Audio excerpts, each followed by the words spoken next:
அத்தியாயம் 1. போர்டிகோவில் நின்ற காக்கி சட்டை வாட்ச்மேன் சல்யூட் அடித்து காரின் கதவை திறந்து விட்டான். சின்ன பிரீஃப் கேஸுடன் இறங்கினான் சென்குப்தா. நீளமான 3 அயல்நாட்டு கார்கள் ஏற்கனவே நின்று கொண்டிருக்க மெத்து கம்பளம் மிதித்து உள்ளே நடந்தான். மேனேஜிங் டைரக்டர் என்று நெற்றியில் பிளாஸ்டிக் எழுத்துக்கள் தாங்கிய பிரைவேட் லிஃப்டில் நுழைந்தான். பையன் குட் மார்னிங் சார் சொல்லி இயக்க 7வது தளத்தில் வெளிப்பட்டு நடக்க குட் மார்னிங்குகள் விதவிதமான குரல்களில். நேரான தனியறைக்கு வந்து ரிசீவர் இல்லாத இன்டர்காமில் பட்டன் அழுத்தி டைரக்டர்ஸ் வந்தாச்சா என்றான். எஸ் சார், மீட்டிங் ஹாலில் உங்களுக்காக வெயிட் பண்ணுறாங்க. ஓகே என்று எழுந்து அறைக்குள் இருந்த அறைக்குள் சென்று முழு உயர கண்ணாடியில் தன்னை பார்த்து கொண்டான். Cream suit, brown tie, cream பூசி ட்ரையர் போட்டு பம் என்று படிய வைத்த தலை, பவர் இல்லாத கோல்டு ஃப்ரேம் மெல்லிய கண்ணாடிக்குள்ளே பளபளப்பாய் கண்கள், மேலுதட்டை முற்றிலும் பதுக்கல் செய்துவிட்ட மீசை. டை பின்னை அட்ஜஸ்ட் செய்துவிட்டு வெளியே வந்தான். மேஜை மேல் வைத்த பிரீஃப் கேஸை எடுத்துக்கொண்டு அறையை விட்டு வெளிப்பட்டு கண்ணாடிகள் போர்த்தி நின்ற அகலமான அலுவலகத்தின் மௌனமான இயக்கத்தை பார்த்து கொண்டே நீளமான காரிடாரில் நடந்து திரும்பி தேக்குமர கதவுகளுடன் இருந்த மீட்டிங் ஹாலுக்குள் பிரவேசிக்கும் முன் சிகரெட்டை மண் நிறைந்த பித்தளை தொட்டியில் சுண்டினான். உள்ளே வந்து குளிர் வாங்கி கதவு சாத்தினான். 6 டைரக்டர்களும் எதிரெதிராய் 3 பேர்களாய் வசதியான சுழல் நாற்காலிகளில். 6 பேரையும் பார்க்கும்படி இவனுக்கு தனி நாற்காலி, மைக்கா ஒட்டின மேஜை மீது கண்ணாடி டம்ளர்களில் தண்ணீர், பேப்பர் கைக்குட்டைகள், காகிதங்கள், பேனாக்கள் ஒவ்வொருவருக்கு முன்னாலும் அமைக்கப்பட்டிருக்க 6 பேரில் 4 பேர் வழுக்கை, 5 பேர் கண்ணாடி அணிந்திருந்தார்கள். அனைவரும் சூட்டில் இருக்க ஒருத்தர் மட்டும் வேஷ்டி சட்டை, நெற்றியில் குங்கும பொட்டு. காலை வணக்கம், நான் தான் 5 நிமிடங்கள் தாமதம் செய்துவிட்டேன், மன்னிக்கவும் என்று ஆங்கிலம் பேசிவிட்டு அமர்ந்தான் சென்குப்தா. 7 பேருக்கும் தமிழ் தெரியும், அப்புறம் என்னத்துக்கு இங்கிலீஷு? இதுக்கு தான் நான் மீட்டிங்குக்கே அதிகமாக வர்றதில்ல என்றார் குங்குமம்.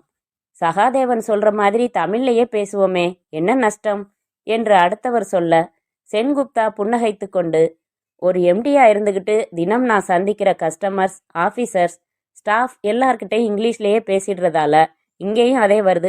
சரி, தமிழ்லையே பேசலாம். முதல்ல எதுவும் சாப்பிடலாமா? இப்போதான் அவங்கவுங்க வீட்டில் டிஃபன் சாப்பிட்டுட்டு வந்திருக்கோம். கொஞ்சம் நேரம் போகட்டும். நேராக வந்துடுங்க குப்தா. எதுக்காக இந்த திடீர் டைரக்டர்ஸ் மீட்டிங்? ஒரு புது ப்ராஜெக்டை செயல்படுத்துறதுக்கு முன்னாடி உங்ககிட்ட அனுமதி வாங்க வேண்டி இருக்குண்ணா. ஒவ்வொரு மாதமும் பேலன்ஸ் ஷீட் பார்த்துக்கிட்டு தான் வரீங்க. சீராக முன்னேறிக்கிட்டு இருக்கோம்.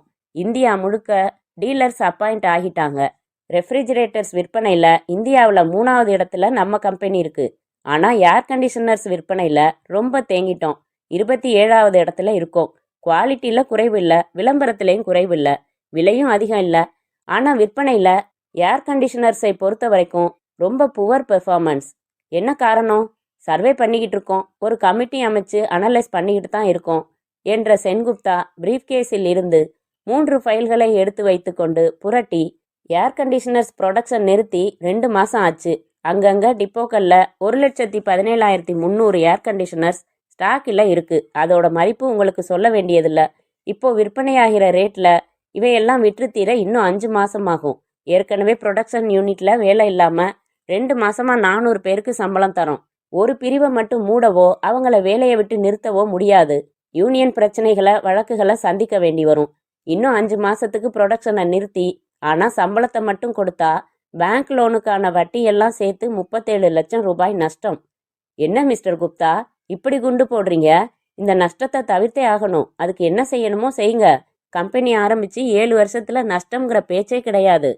இந்த வருஷம் மட்டும் நஷ்டம் ஏற்படுத்தணும்னு எனக்கு ஆசையா சார்? சேல்ஸை புஷ்அப் பண்ண என்னென்ன செய்யணுமோ அத்தனை செஞ்சு பார்த்தாச்சு. சலுகைகள், போட்டிகள், இலவசங்கள், தவணை திட்டம் எல்லாம் முயற்சி பண்ணியாச்சு. எதிர்பார்த்த ரிசல்ட் இல்லை. நோ குப்தா, இந்த நஷ்டம் வரக்கூடாது. எல்லாரும் அதான் விரும்புகிறோம். புள்ளி விபரப்படி ஸ்டாக்கில் உள்ள அந்த ஏர் கண்டிஷனர்ஸ் விற்பனைங்கிறது செத்த பாம்பு தான். மேலே மேலே அடிக்கிறதுல பிரயோஜனம் இல்லை. அதே சமயம் இந்த நஷ்டத்தை ஈடுகட்டியே ஆகணும். அதுக்காக ஒரு புது ப்ராஜெக்டில் உடனடியாக நாம் இறங்கியே ஆகணும். என்ன அது நியூ ப்ராஜெக்ட்? 3 மாதம் முன்னாடி நான் ஜப்பானுக்கு போயிருந்தப்போ இண்டஸ்ட்ரியல் எக்ஸிபிஷனில் வாவ் நிக்கிமோன்னு ஒரு எலக்ட்ரிக்கல் இன்ஜினியர் அறிமுகமானார். அவர் வீட்டுக்கு அழைச்சிக்கிட்டு போய் விருந்தெல்லாம் கொடுத்தாரு. லேட்டஸ்ட் டெக்னாலஜி எல்லாம் பயன்படுத்தி அவரே சொந்தமாக ஒரு ஏர் கண்டிஷனர் தயார் செஞ்சுருக்காரு. எனக்கு காட்டினாரு.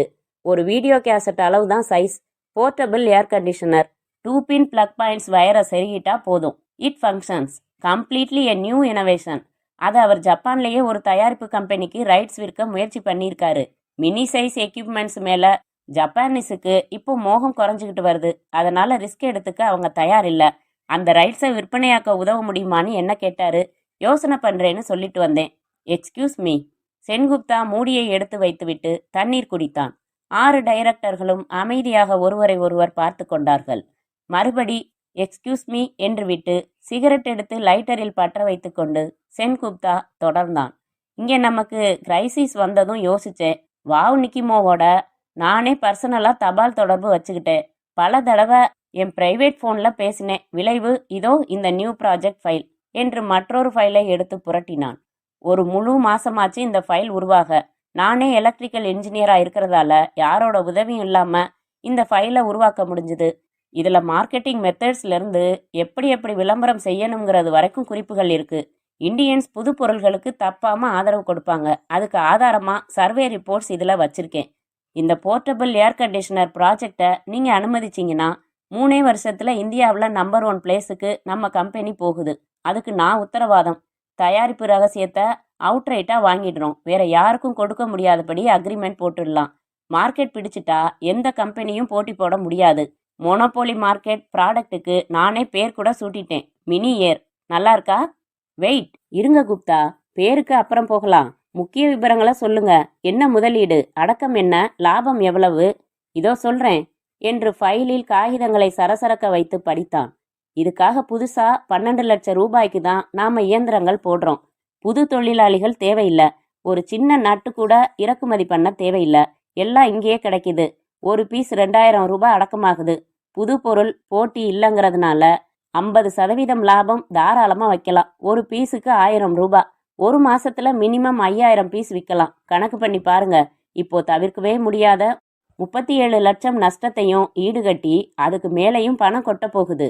எல்லாம் சரி, நாம எடுத்துக்க போற ரிஸ்க் பெருசாச்சே.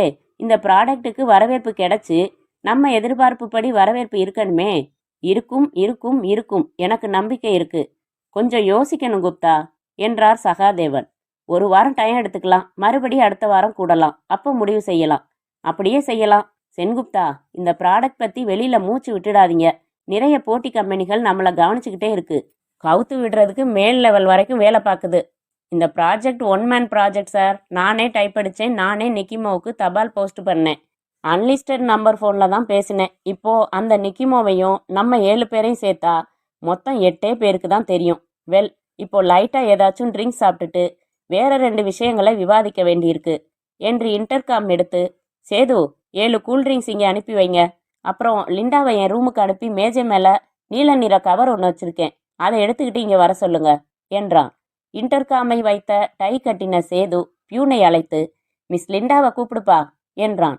பியூன் வெளியே வந்து காலியாக இருந்த மேஜைக்கு அருகில் டைப் அடித்து கொண்டிருந்தவளிடம், லிண்டா மேடம் எங்கே? செக்ரட்டரி கூப்பிடுறாரு. டாய்லெட் போயிருக்காங்க, வந்ததும் சொல்கிறேன். காரிடாரின் கடைசியில் மீட்டிங் ஹாலுக்கு அடுத்தாற்போல் அமைந்திருந்த லேடிஸ் டாய்லெட்டிற்குள் பாப் செய்த கூந்தலுடன் சிவக்க வைத்த உதடுகளுடன் மேக்ஸி அணிந்த குமாரி லிண்டா கையில் வைத்திருந்த மினி சைஸ் வயர்லெஸ் மைக்ரோஃபோன் வசதியுடன் கூடிய டேப் ரெக்கார்டரின் சுழற்சியை நிறுத்தினாள். தோளில் தொங்கின கைப்பைக்குள் வைத்துக்கொண்டு வெளியேறினாள். அத்தியாயம் 2. இதுக்காக புதுசா 12 லட்சம் ரூபாய்க்கு தான் நாம இயந்திரங்கள் போடுறோம். புது தொழிலாளிகள் தேவையில்லை. ஒரு சின்ன நட்டு கூட இறக்குமதி பண்ண தேவையில்லை. எல்லாம் இங்கேயே கிடைக்குது. ஒரு பீஸ் 2000 ரூபாய் அடக்கமாகுது. புது பொருள் போட்டி இல்லைங்கிறதுனால 50% லாபம் தாராளமாக வைக்கலாம். ஒரு பீஸுக்கு 1000 ரூபாய். ஒரு மாசத்துல மினிமம் 5000 பீஸ் விற்கலாம். கணக்கு பண்ணி பாருங்க.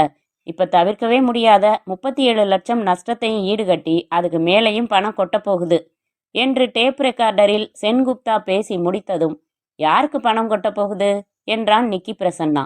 நமக்கு தான் என்றாள் லிண்டா. அவன் சிகரெட்டை வாங்கி தன்னுடையதை பற்ற வைத்து கொண்டாள். அவனது மடியில் தலை வைத்திருந்தாள். சென்குப்தா இன்டெலிஜென்ட் முட்டாள். இல்லை நிக்கி, அந்த அளவுக்கு நான் அவனோட நம்பிக்கையை அடைய 7 மாசம் ஆச்சு. முதல்ல கிடைச்சிருக்கிற உருப்படியான தகவல் இதுதான் என்றவனின் ஆட்காட்டி விரல் மட்டும் அவளின் கீழுதட்டில் இல்லாத லிப்ஸ்டிக்கை தடவ செல்லமாய் கடித்தாள், பல் படாமல். நம்ம கம்பெனிலையும் தான் இருக்கானுங்க MBA பசங்க, தண்டச்சோருங்க. விளம்பர ஸ்டிக்கர் எந்த கலர்ல தயாரிக்கலாம்னு முடிவுக்கு வர 1 வாரம் ஆகும். சென்குப்தாவை இழுக்க எவ்வளவோ முயற்சி பண்ண லிண்டா, பலிக்கல. நமக்கு வேண்டியது சென்குப்தா அல்ல, அவனோட ஐடியாஸ். அதை சேகரிக்க அந்த கோட்டைக்குள்ள நான் நுழைஞ்சாச்சு. சொல்லுங்க நிக்கி, வாட் நெக்ஸ்ட்? லிண்டா, எனக்கு அந்த ஃபைல் வேணும். எந்த ஃபைல்? மினி ஏர் ப்ராஜெக்ட் ஃபைல். அதை விட சென்குப்தாவோட உயிரை கேளுங்க, கொடுத்துருவான். கவசகுண்டல கர்ணன் மாதிரி சதா கையோட சுமக்கிறான் நிக்கி. நான் திருட சொல்லல லிண்டா, பின்ன ஃபைல்ல இருக்கிற ஒவ்வொரு பேப்பருக்கும் ஒரு காப்பி எனக்கு வேணும். திருடினா முழிச்சுக்குவான். அவனை முழிச்சுக்க விடாம சத்தமே இல்லாம நாம இங்க எல்லாத்தையும் முடிச்சிடணும். எப்படி நிக்கி? இந்த கட்டத்துல வேற ஆளை பயன்படுத்திக்கிறேன்.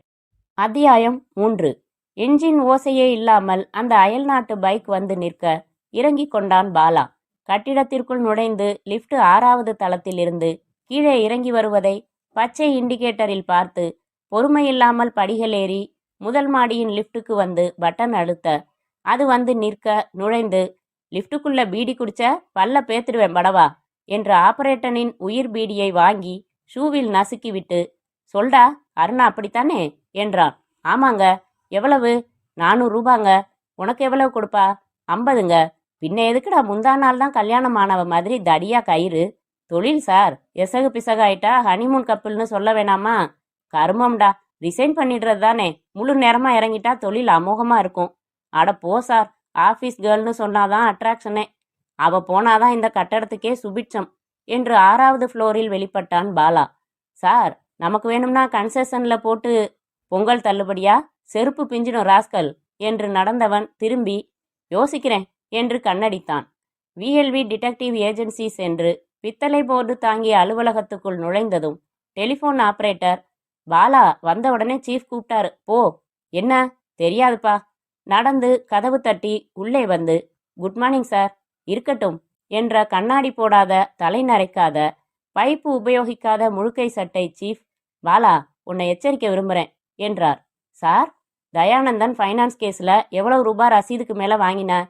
சார், அது அவங்களா பிரியப்பட்டு. நோ, என்னால் நிரூபிக்க முடியும். 1000 ரூபாய் வற்புறுத்தி வாங்கியிருக்க.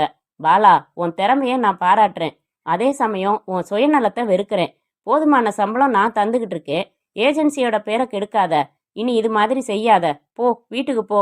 தேவைப்படுறப்ப கூப்பிடுறேன். அமைதியாக வெளியே வந்தான். என்ன சொன்னாரு என்றார் ஆப்ரேட்டர். கிட்டத்தட்ட suspension. Bala, you have a visitor. ரிசப்ஷனில் வெயிட் பண்ணுறாங்க. யாரு? அறிமுகப்படுத்திக்கல. பாலா பேண்டின் பின்புறம் சட்டையை இன் செய்திருப்பதை சரி செய்து கொண்டு ரிசப்ஷன் அறைக்கு வந்தான். ஜன்னலின் வெளிச்ச நீளங்கள் மடியில் விழ பேப்பர் படித்து கொண்டிருந்தவன் அதை மடக்கி போட்டுவிட்டு கை நீட்டி, ஐ எம் நிக்கி பிரசன்னா என்றான். எஸ், யாரை பார்க்கணும் நீங்க? உங்களைத்தான். நீங்க தானே மிஸ்டர் பாலா? ஆமா என்று எதிரில் அமர்ந்து, என்ன விஷயம்? இங்க பேச வேணான்னு நினைக்கிறேன். எங்க பேசலாம்னு நினைக்கிறீங்க? நான் கார்ல வந்திருக்கேன். இலக்கு இல்லாம போய்கிட்டே பேசலாம். பேசினதும் உங்களை நீங்க சொல்ற இடத்துல இறக்கி விடுறேன். போகலாம். அதுக்கு முன்னாடி தந்தி பாஷையில உங்களை அறிமுகப்படுத்திக்கிட்டு நோக்கத்தையும் சொல்லிட்டா பரவாயில்ல. நான் ஒரு இண்டஸ்ட்ரியலிஸ்ட். ரகசியமா ஒரு காரியமாகணும். அதுக்கு உங்க உதவி வேணும்.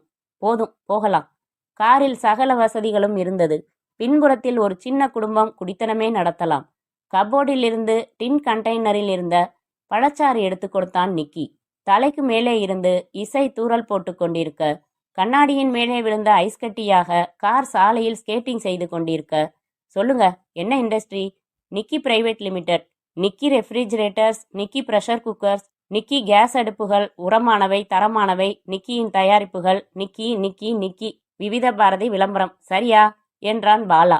ரைட், அதே கம்பெனி தான். இப்போ அடுத்ததா ஏர் கண்டிஷனர்ஸ் கூட தயாரிக்க ஆரம்பிச்சிருக்கோம். இன்னும் மார்க்கெட்டுக்கு வரல. அச்சா மிஸ்டர் பாலா, தொழில் அப்படின்னாலே சில தப்பு தண்டாக்கள் செய்யத்தான் வேண்டியிருக்கு. லைசன்ஸ் வாங்குறதுக்காக 20,000 செலவாச்சு.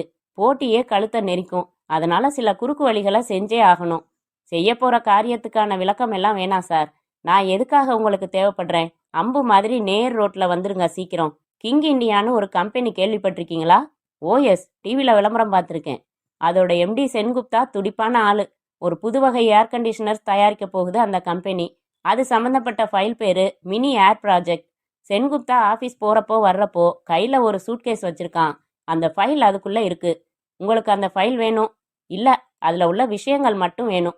ஃபைல் காணாமல் போனால் அவன் அலர்ட் ஆகிடுவான். ஸோ அதில் உள்ள பேப்பர்ஸோட காப்பி வேணும். ஆமாம், இது அந்த குப்தாவுக்கு தெரியாமல் நடக்கணும். ஆமாம், கொஞ்சம் ரிஸ்கான வேலை. ரிஸ்க் இல்லைன்னா நானே முடிச்சிருப்பேனே.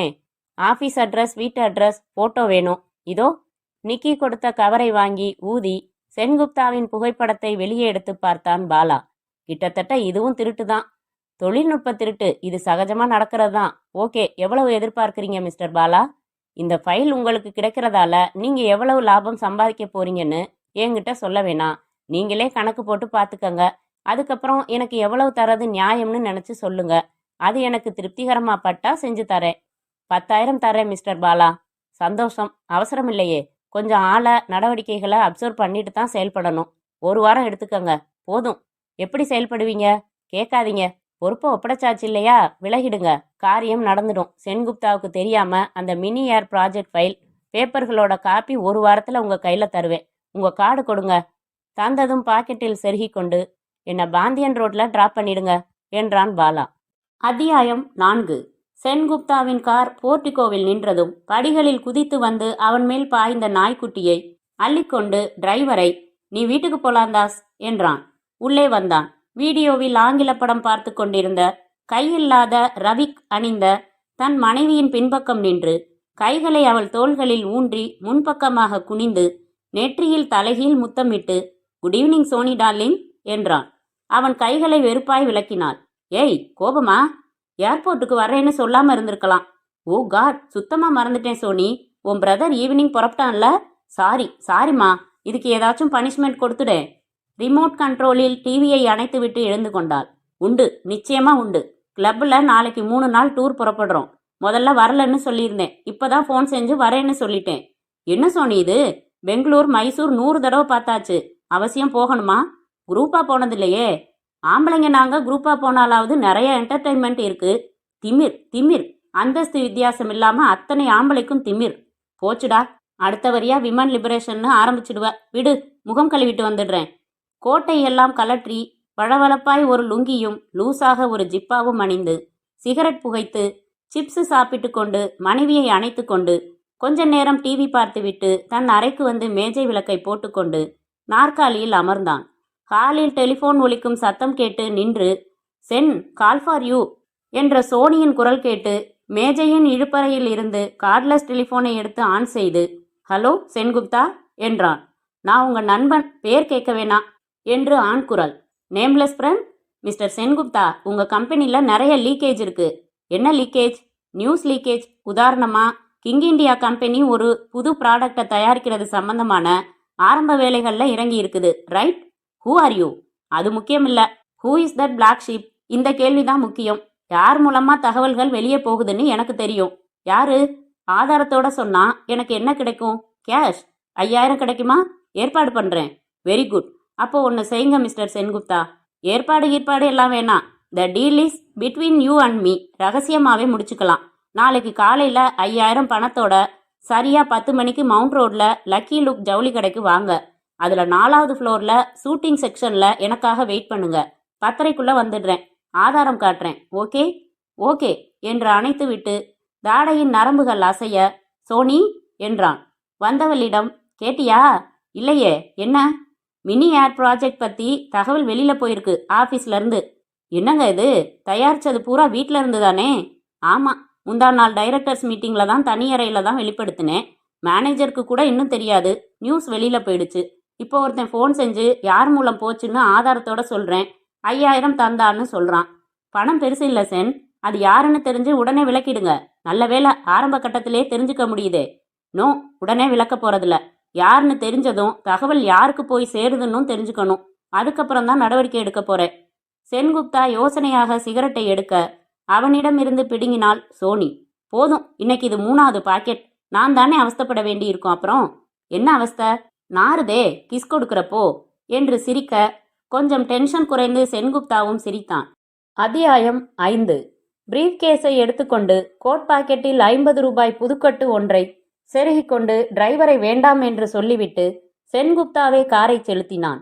சென்னையின் இதயமான அண்ணா சாலையில் லக்கி லுக்கிற்கு அருகே உள்ள பார்க்கிங் பகுதியில் நிறுத்தி பூட்டிக்கொண்டு பிளாட்பாரத்தில் நடந்தான். பித்தளை தாம்பாளத்தில் பித்தளை டப்பாக்கள் அடுக்கி பீடா விற்பனை. வெயில் தடுக்கும் படுதாவாய் வரிசையாக புத்தகங்கள் அமைந்த கடையில் டெலிபோன் ரிசீவரில் நெருப்பு தொட்டு சிகரெட் பற்ற வைத்துக் கொண்டிருந்தார்கள்.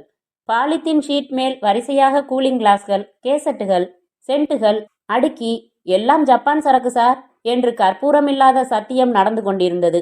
OSOவுடன் நின்று கொண்டிருந்த வெள்ளை ரவிக்கை, கருப்பு உடம்பு, கதம்பம் வைத்த பெண் கடந்து போனவர்களில் தேர்ந்தெடுத்து டைம் என்ன சார் என்றாள். லக்கி லுக் விசாலமாய் இருந்தது. தடித்த கண்ணாடிக்கு அந்த பக்கம் சேலைகள் விரித்து விரித்து பின் செய்யப்பட்டிருந்தன. பொம்மைகளுக்கு சீசனல் அலங்காரம். பொங்கல் பானை, கரும்பு கூட உள்ளே இருக்க, வாசலில் கண்ணாடி கதவு திறந்த வாட்ச்மேன் தடி வைத்திருந்தான். உள்ளே நுழைந்ததும் சௌக்கியமா என்றது குளிர் செய்யப்பட்ட காற்று. ரகசியமாய் நாதஸ்வர ஒலி. சார் ப்ளீஸ் என்று ஒரு இளைஞன் சென்குப்தாவின் சூட்கேஸை வாங்கி கொண்டு வட்ட பிளாஸ்டிக் டோக்கன் நம்பர் 142 கொடுத்தான். மூக்கு குத்தாத ஒரு வெள்ளையான பெண் வந்து, என்ன சார் வேணும் என்றாள் ஆங்கிலத்தில். ஷூட்டிங்ஸ், 4வது ஃப்ளோர், திஸ் வே ப்ளீஸ். அவளது அந்த புன்னகைக்கும் சேர்த்து பில் செய்வார்கள் என்று தோன்றியது. படிகளில் ஏறி திரும்பி ஷூட்டிங்ஸ் பகுதிக்கு வந்தான் சென்குப்தா. கவுண்டரில் அத்தனை பேரும் பெண்கள். 4-5 பேர் துணி பார்த்து கொண்டிருக்க இவன் நேரம் பார்த்தான். 10:05. என் போன் நம்பர் தெரிந்த அவன், என்னை தெரிந்தவன், வந்து தானாக அறிமுகப்படுத்தி கொள்வான். அதுவரை கிரீம் கலர்ல செல்ஃப் டிசைன்ல காட்டுங்க மேடம் என்றான். பார்க்கிங் பகுதியில் வந்து நின்றது அந்த மினி வேன். டிரைவர் சீட்டிலிருந்து இறங்கி கொண்டான் பாலா. நேரம் பார்த்தான். 10:05. பிளாட்பாரத்தில் நடந்து வேகமாக லக்கி லுக் கடை வாசலுக்கு வந்தான். குளிர் கண்ணாடி எடுத்து அணிந்து கொண்டான். தயக்கம் காட்டாமல் உள்ளே நுழைந்தான். சைடு பகுதியில் மேஜை போட்டு துணிப்பைகள், கைப்பைகள், கூடைகள் என்று வாங்கி அதன் மேல் டோக்கன் வைத்திருந்த இளைஞனை அணுகி குட் மார்னிங் என்றான். கூலிங் கிளாஸை கொஞ்சமாக இறக்கி கண்ணடித்தான். அந்த இளைஞன் திரும்பி மற்ற கவுண்டர்களை பார்த்தான். எல்லோரும் பிஸியாக இருக்கவே சட்டென்று சென்குப்தாவின் பிரீஃப்கேஸை எடுத்து பாலாவிடம் ஒப்படைத்தான். சீக்கிரம் என்றான். பாலா அதை வாங்கி கொண்டு வேகமாக வெளியேறினான். தனது மினி வேனை அடைந்தான். அதன் பின் கதவை திறந்து உள்ளே வந்தான். கதவை சாத்தி கொண்டான். சூட்கேஸை திறந்து உள்ளே இருந்த 3 ஃபைல்களில் தலைப்பு படித்து மினி ஏர் ப்ராஜெக்ட் ஃபைலை தனியாக எடுத்தான். கிளிப்பை எடுத்து 30க்கும் மேற்பட்ட காகிதங்களை வெளியே எடுத்தான். வேனுக்குள் வைத்திருந்த ஃப்ளாஷ் பொருத்தின கேமராவை கையில் எடுத்துக்கொண்டான். வேனின் தளத்தில் ஒவ்வொரு பேப்பராக எடுத்து வைத்து கிளிக் கிளிக் கிளிக் 15 நிமிடங்கள் ஆயின. முன்போல் காகிதங்களை கிளிப் செய்து ஃபைல்களை எடுத்த அதே வரிசையில் சூட்கேஸிற்குள் வைத்து மூடி எடுத்துக்கொண்டு மறுபடி ஜவுளி கடைக்கு வந்தான். உள்ளே வந்து அந்த இளைஞனிடம் சூட்கேஸை ஒப்படைத்துவிட்டு 2 100 ரூபாய் நோட்டுகளை அடக்கமாக மடித்து கைக்குள் வைத்துவிட்டு படிகள் ஏறி 4வது தளத்திற்கு வந்தான் பாலா. சென்குப்தா அங்கே இருந்த குஷன் நாற்காலி ஒன்றில் அமர்ந்து சிகரெட் புகைத்து கொண்டிருப்பதை பார்த்தான். உன்னை போய் புத்திசாலி என்று சொன்னானே நிக்கி, அதுதான் நேரில் முகத்தை பார்க்க வந்தேன். காத்திரு சென்குப்தா, வருகிறேன் என்று மனதிற்குள் வசனம் பேசிவிட்டு ஒப்புக்கு 2 துணிகளை புரட்டி பார்த்துவிட்டு புறப்பட்டான். வேனுக்கு வந்து கேமராவை எடுத்துக்கொண்டு முன்புறம் வந்து அமர்ந்து ஸ்டார்ட் செய்து புறப்பட்டான். நேராய் VLV டிடெக்டிவ் ஏஜென்சிக்கு வந்தான். ஹேய் பாலா, ஒரு வாரத்துக்கு வரப்போறதில்லன்னு சொன்னேன். ஒரு வேளை வந்தேன். டார்க் ரூம் ஃப்ரீயா இருக்கா? இரு பார்க்குறேன் என்று அவள் இன்டர்காம் எடுத்து எண் அழுத்திவிட்டு காத்திருந்து வைத்துவிட்டு, யாருமில்ல, ஃப்ரீ தான். என்ன ஃபோட்டோ பாலா? இயற்கை காட்சி என்று விட்டு நடந்து டார்க் ரூமுக்கு வந்து கதவு சாத்தி கொண்டான். 1 மணி நேரத்தில் ஒரு நீல கவருடன் வெளியே வந்தான். புறப்பட்டு வேனை எடுத்து சென்று அதன் கம்பெனியில் ஒப்படைத்துவிட்டு வாடகை கொடுத்துவிட்டு அங்கே நிறுத்தியிருந்த தனது பைக்கில் புறப்பட்டான். 1/2 மணி நேரம் கழித்து சபாஷ் என்றான் நிக்கி பிரசன்னா. போட்டோ பிரிண்ட் ஒவ்வொன்றாக பார்த்தான். வெரி குட் மிஸ்டர் பாலா, ரொம்ப நீட் ஒர்க். இப்போ சொல்லலாமா எப்படி செஞ்சீங்கன்னு? பாலா சொன்னான். மை காட், அவனுக்கு ஃபோன் செஞ்சீங்களா? எஸ். அது ஏன்? பின்ன எப்படி அவனை ஜவுளி கடைக்கு வரவழைக்கிறது? தகவல் வெளியே போகுதுன்ற விஷயத்த சொல்லிட்டீங்களே, அப்பத்தானே நம்பி வருவான். சங்கடப்படுத்திட்டீங்க பாலா. ஏன்? என்னோட நபரை அந்த கம்பெனியில் ஊடுருவ விட்டுருக்கேன்.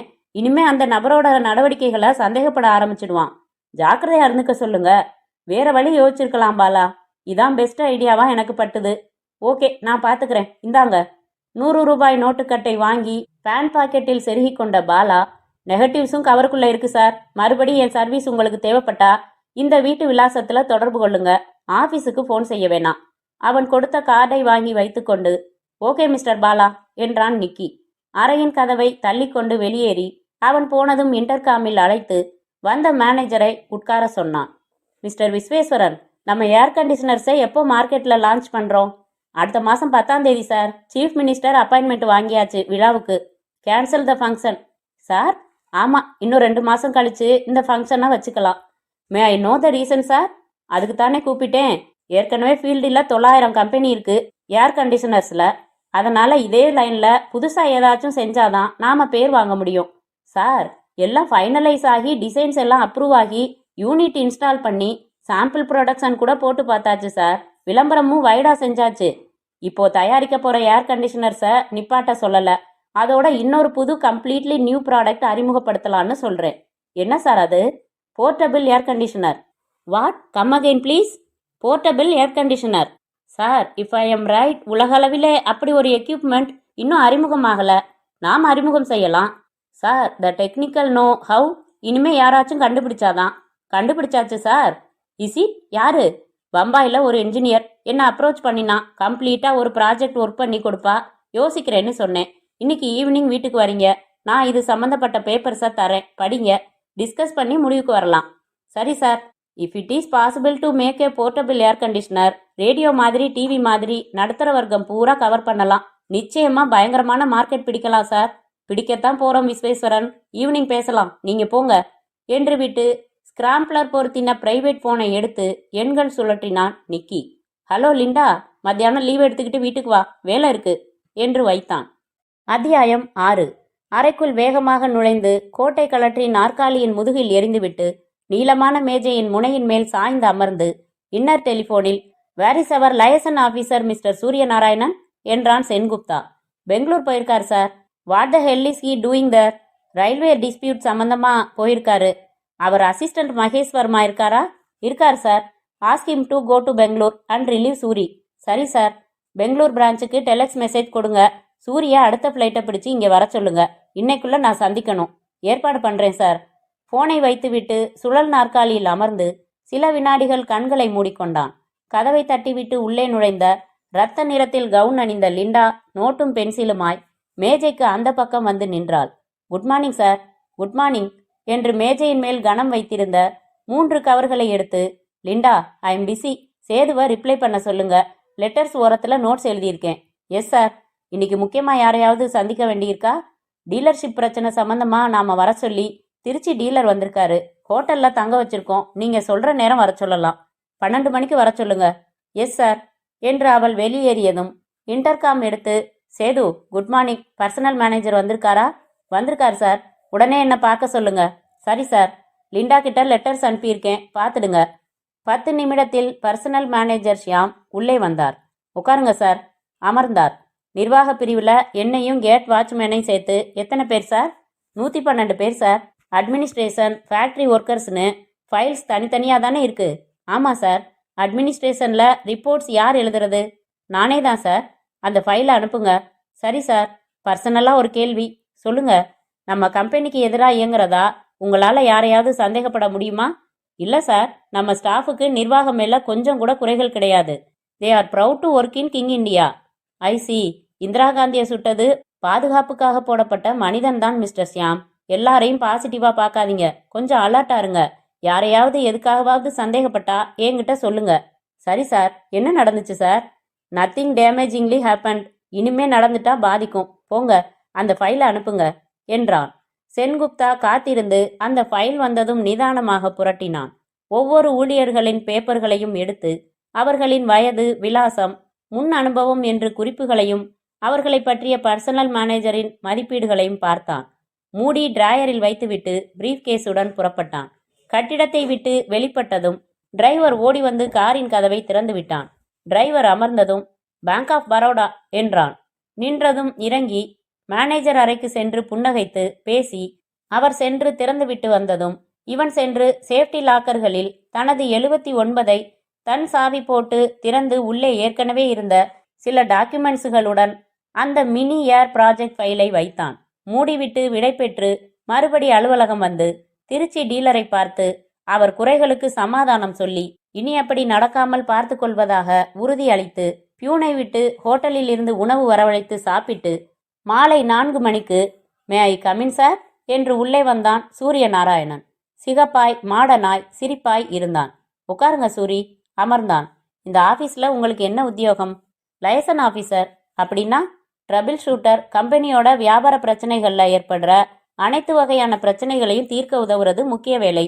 இப்போ நிர்வாகத்திலேயே பிரச்சனை வந்திருக்கு. புரியல சார். நம்ம ஆஃபீஸில் லீக்கேஜ் இருக்கு. யாரோ எதுக்காகவோ முக்கியமான தகவல்களை கடத்துறாங்க. சார், உங்களுக்கு ஆட்சேபனை இல்லைன்னா நாம வெளியில எங்கேயாவது போய் பேசலாம். காரணத்தோட தான் சொல்றேன். ஷியூர் என்று நாற்காலியை பின்னால் தள்ளி எழுந்தான் சென்குப்தா. சற்று நேரத்தில் அவனது காரில் அவர்கள் பயணித்துக் கொண்டிருந்தார்கள்.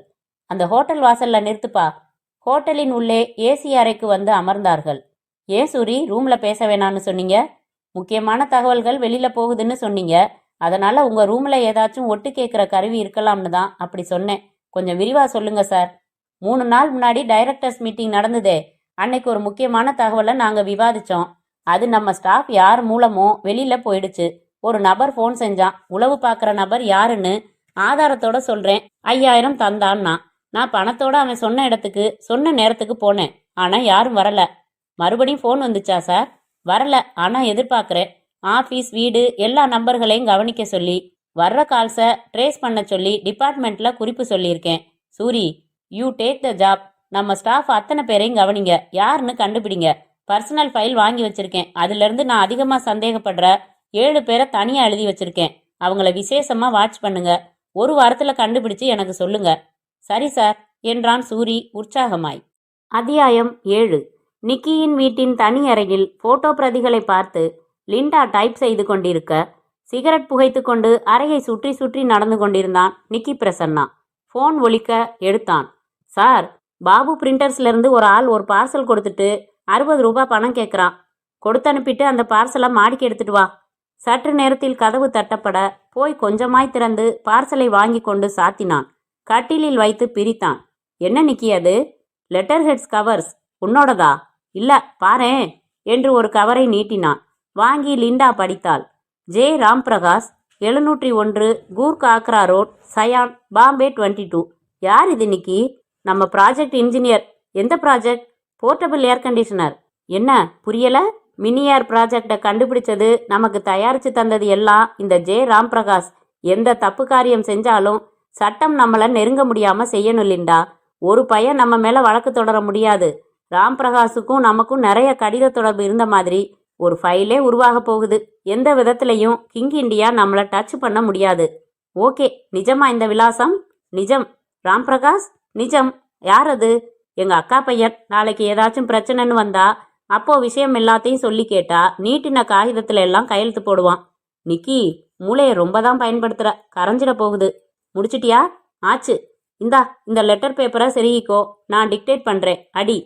1 மணி நேரத்திற்கும் மேலாக டைப்ரைட்டர் தொடர்ந்து இயங்கி ராம்பிரகாஷின் லெட்டர் காகிதங்களில் வார்த்தைகளை நிரப்பிக் கொண்டிருந்தது. டைப்ரைட்டரில் இருந்து எழுந்து விரல்களை சொடுக்கினாள். லிண்டா, இனிமே உன்னோட நடவடிக்கைகள்ல ரொம்ப ஜாக்கிரதை இருக்கணும். தெரியும். அந்த ஜப்பான் என்ஜினியரோட விலாசம் வேணும் லிண்டா.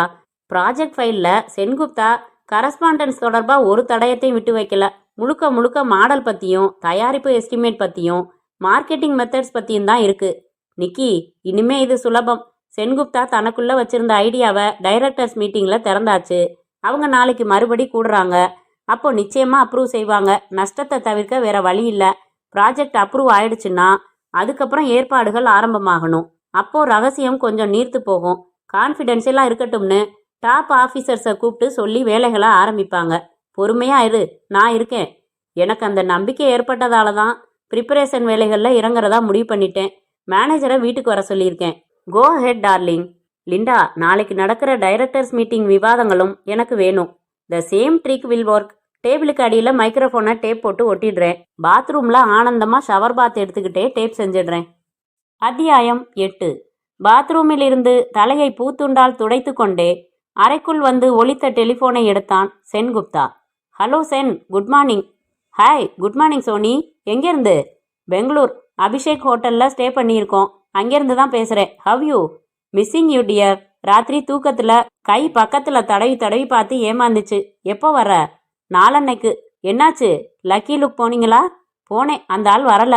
அப்புறம் ஃபோன் செய்வான்னு எதிர்பார்த்தேன், செய்யலை. என்ன நடவடிக்கை எடுத்திருக்கீங்க? லயசன் ஆஃபீஸர் சூரிக்கிட்ட பொறுப்பை ஒப்படைச்சிருக்கேன். இன்னொன்று செய்யுங்க சென். என்ன?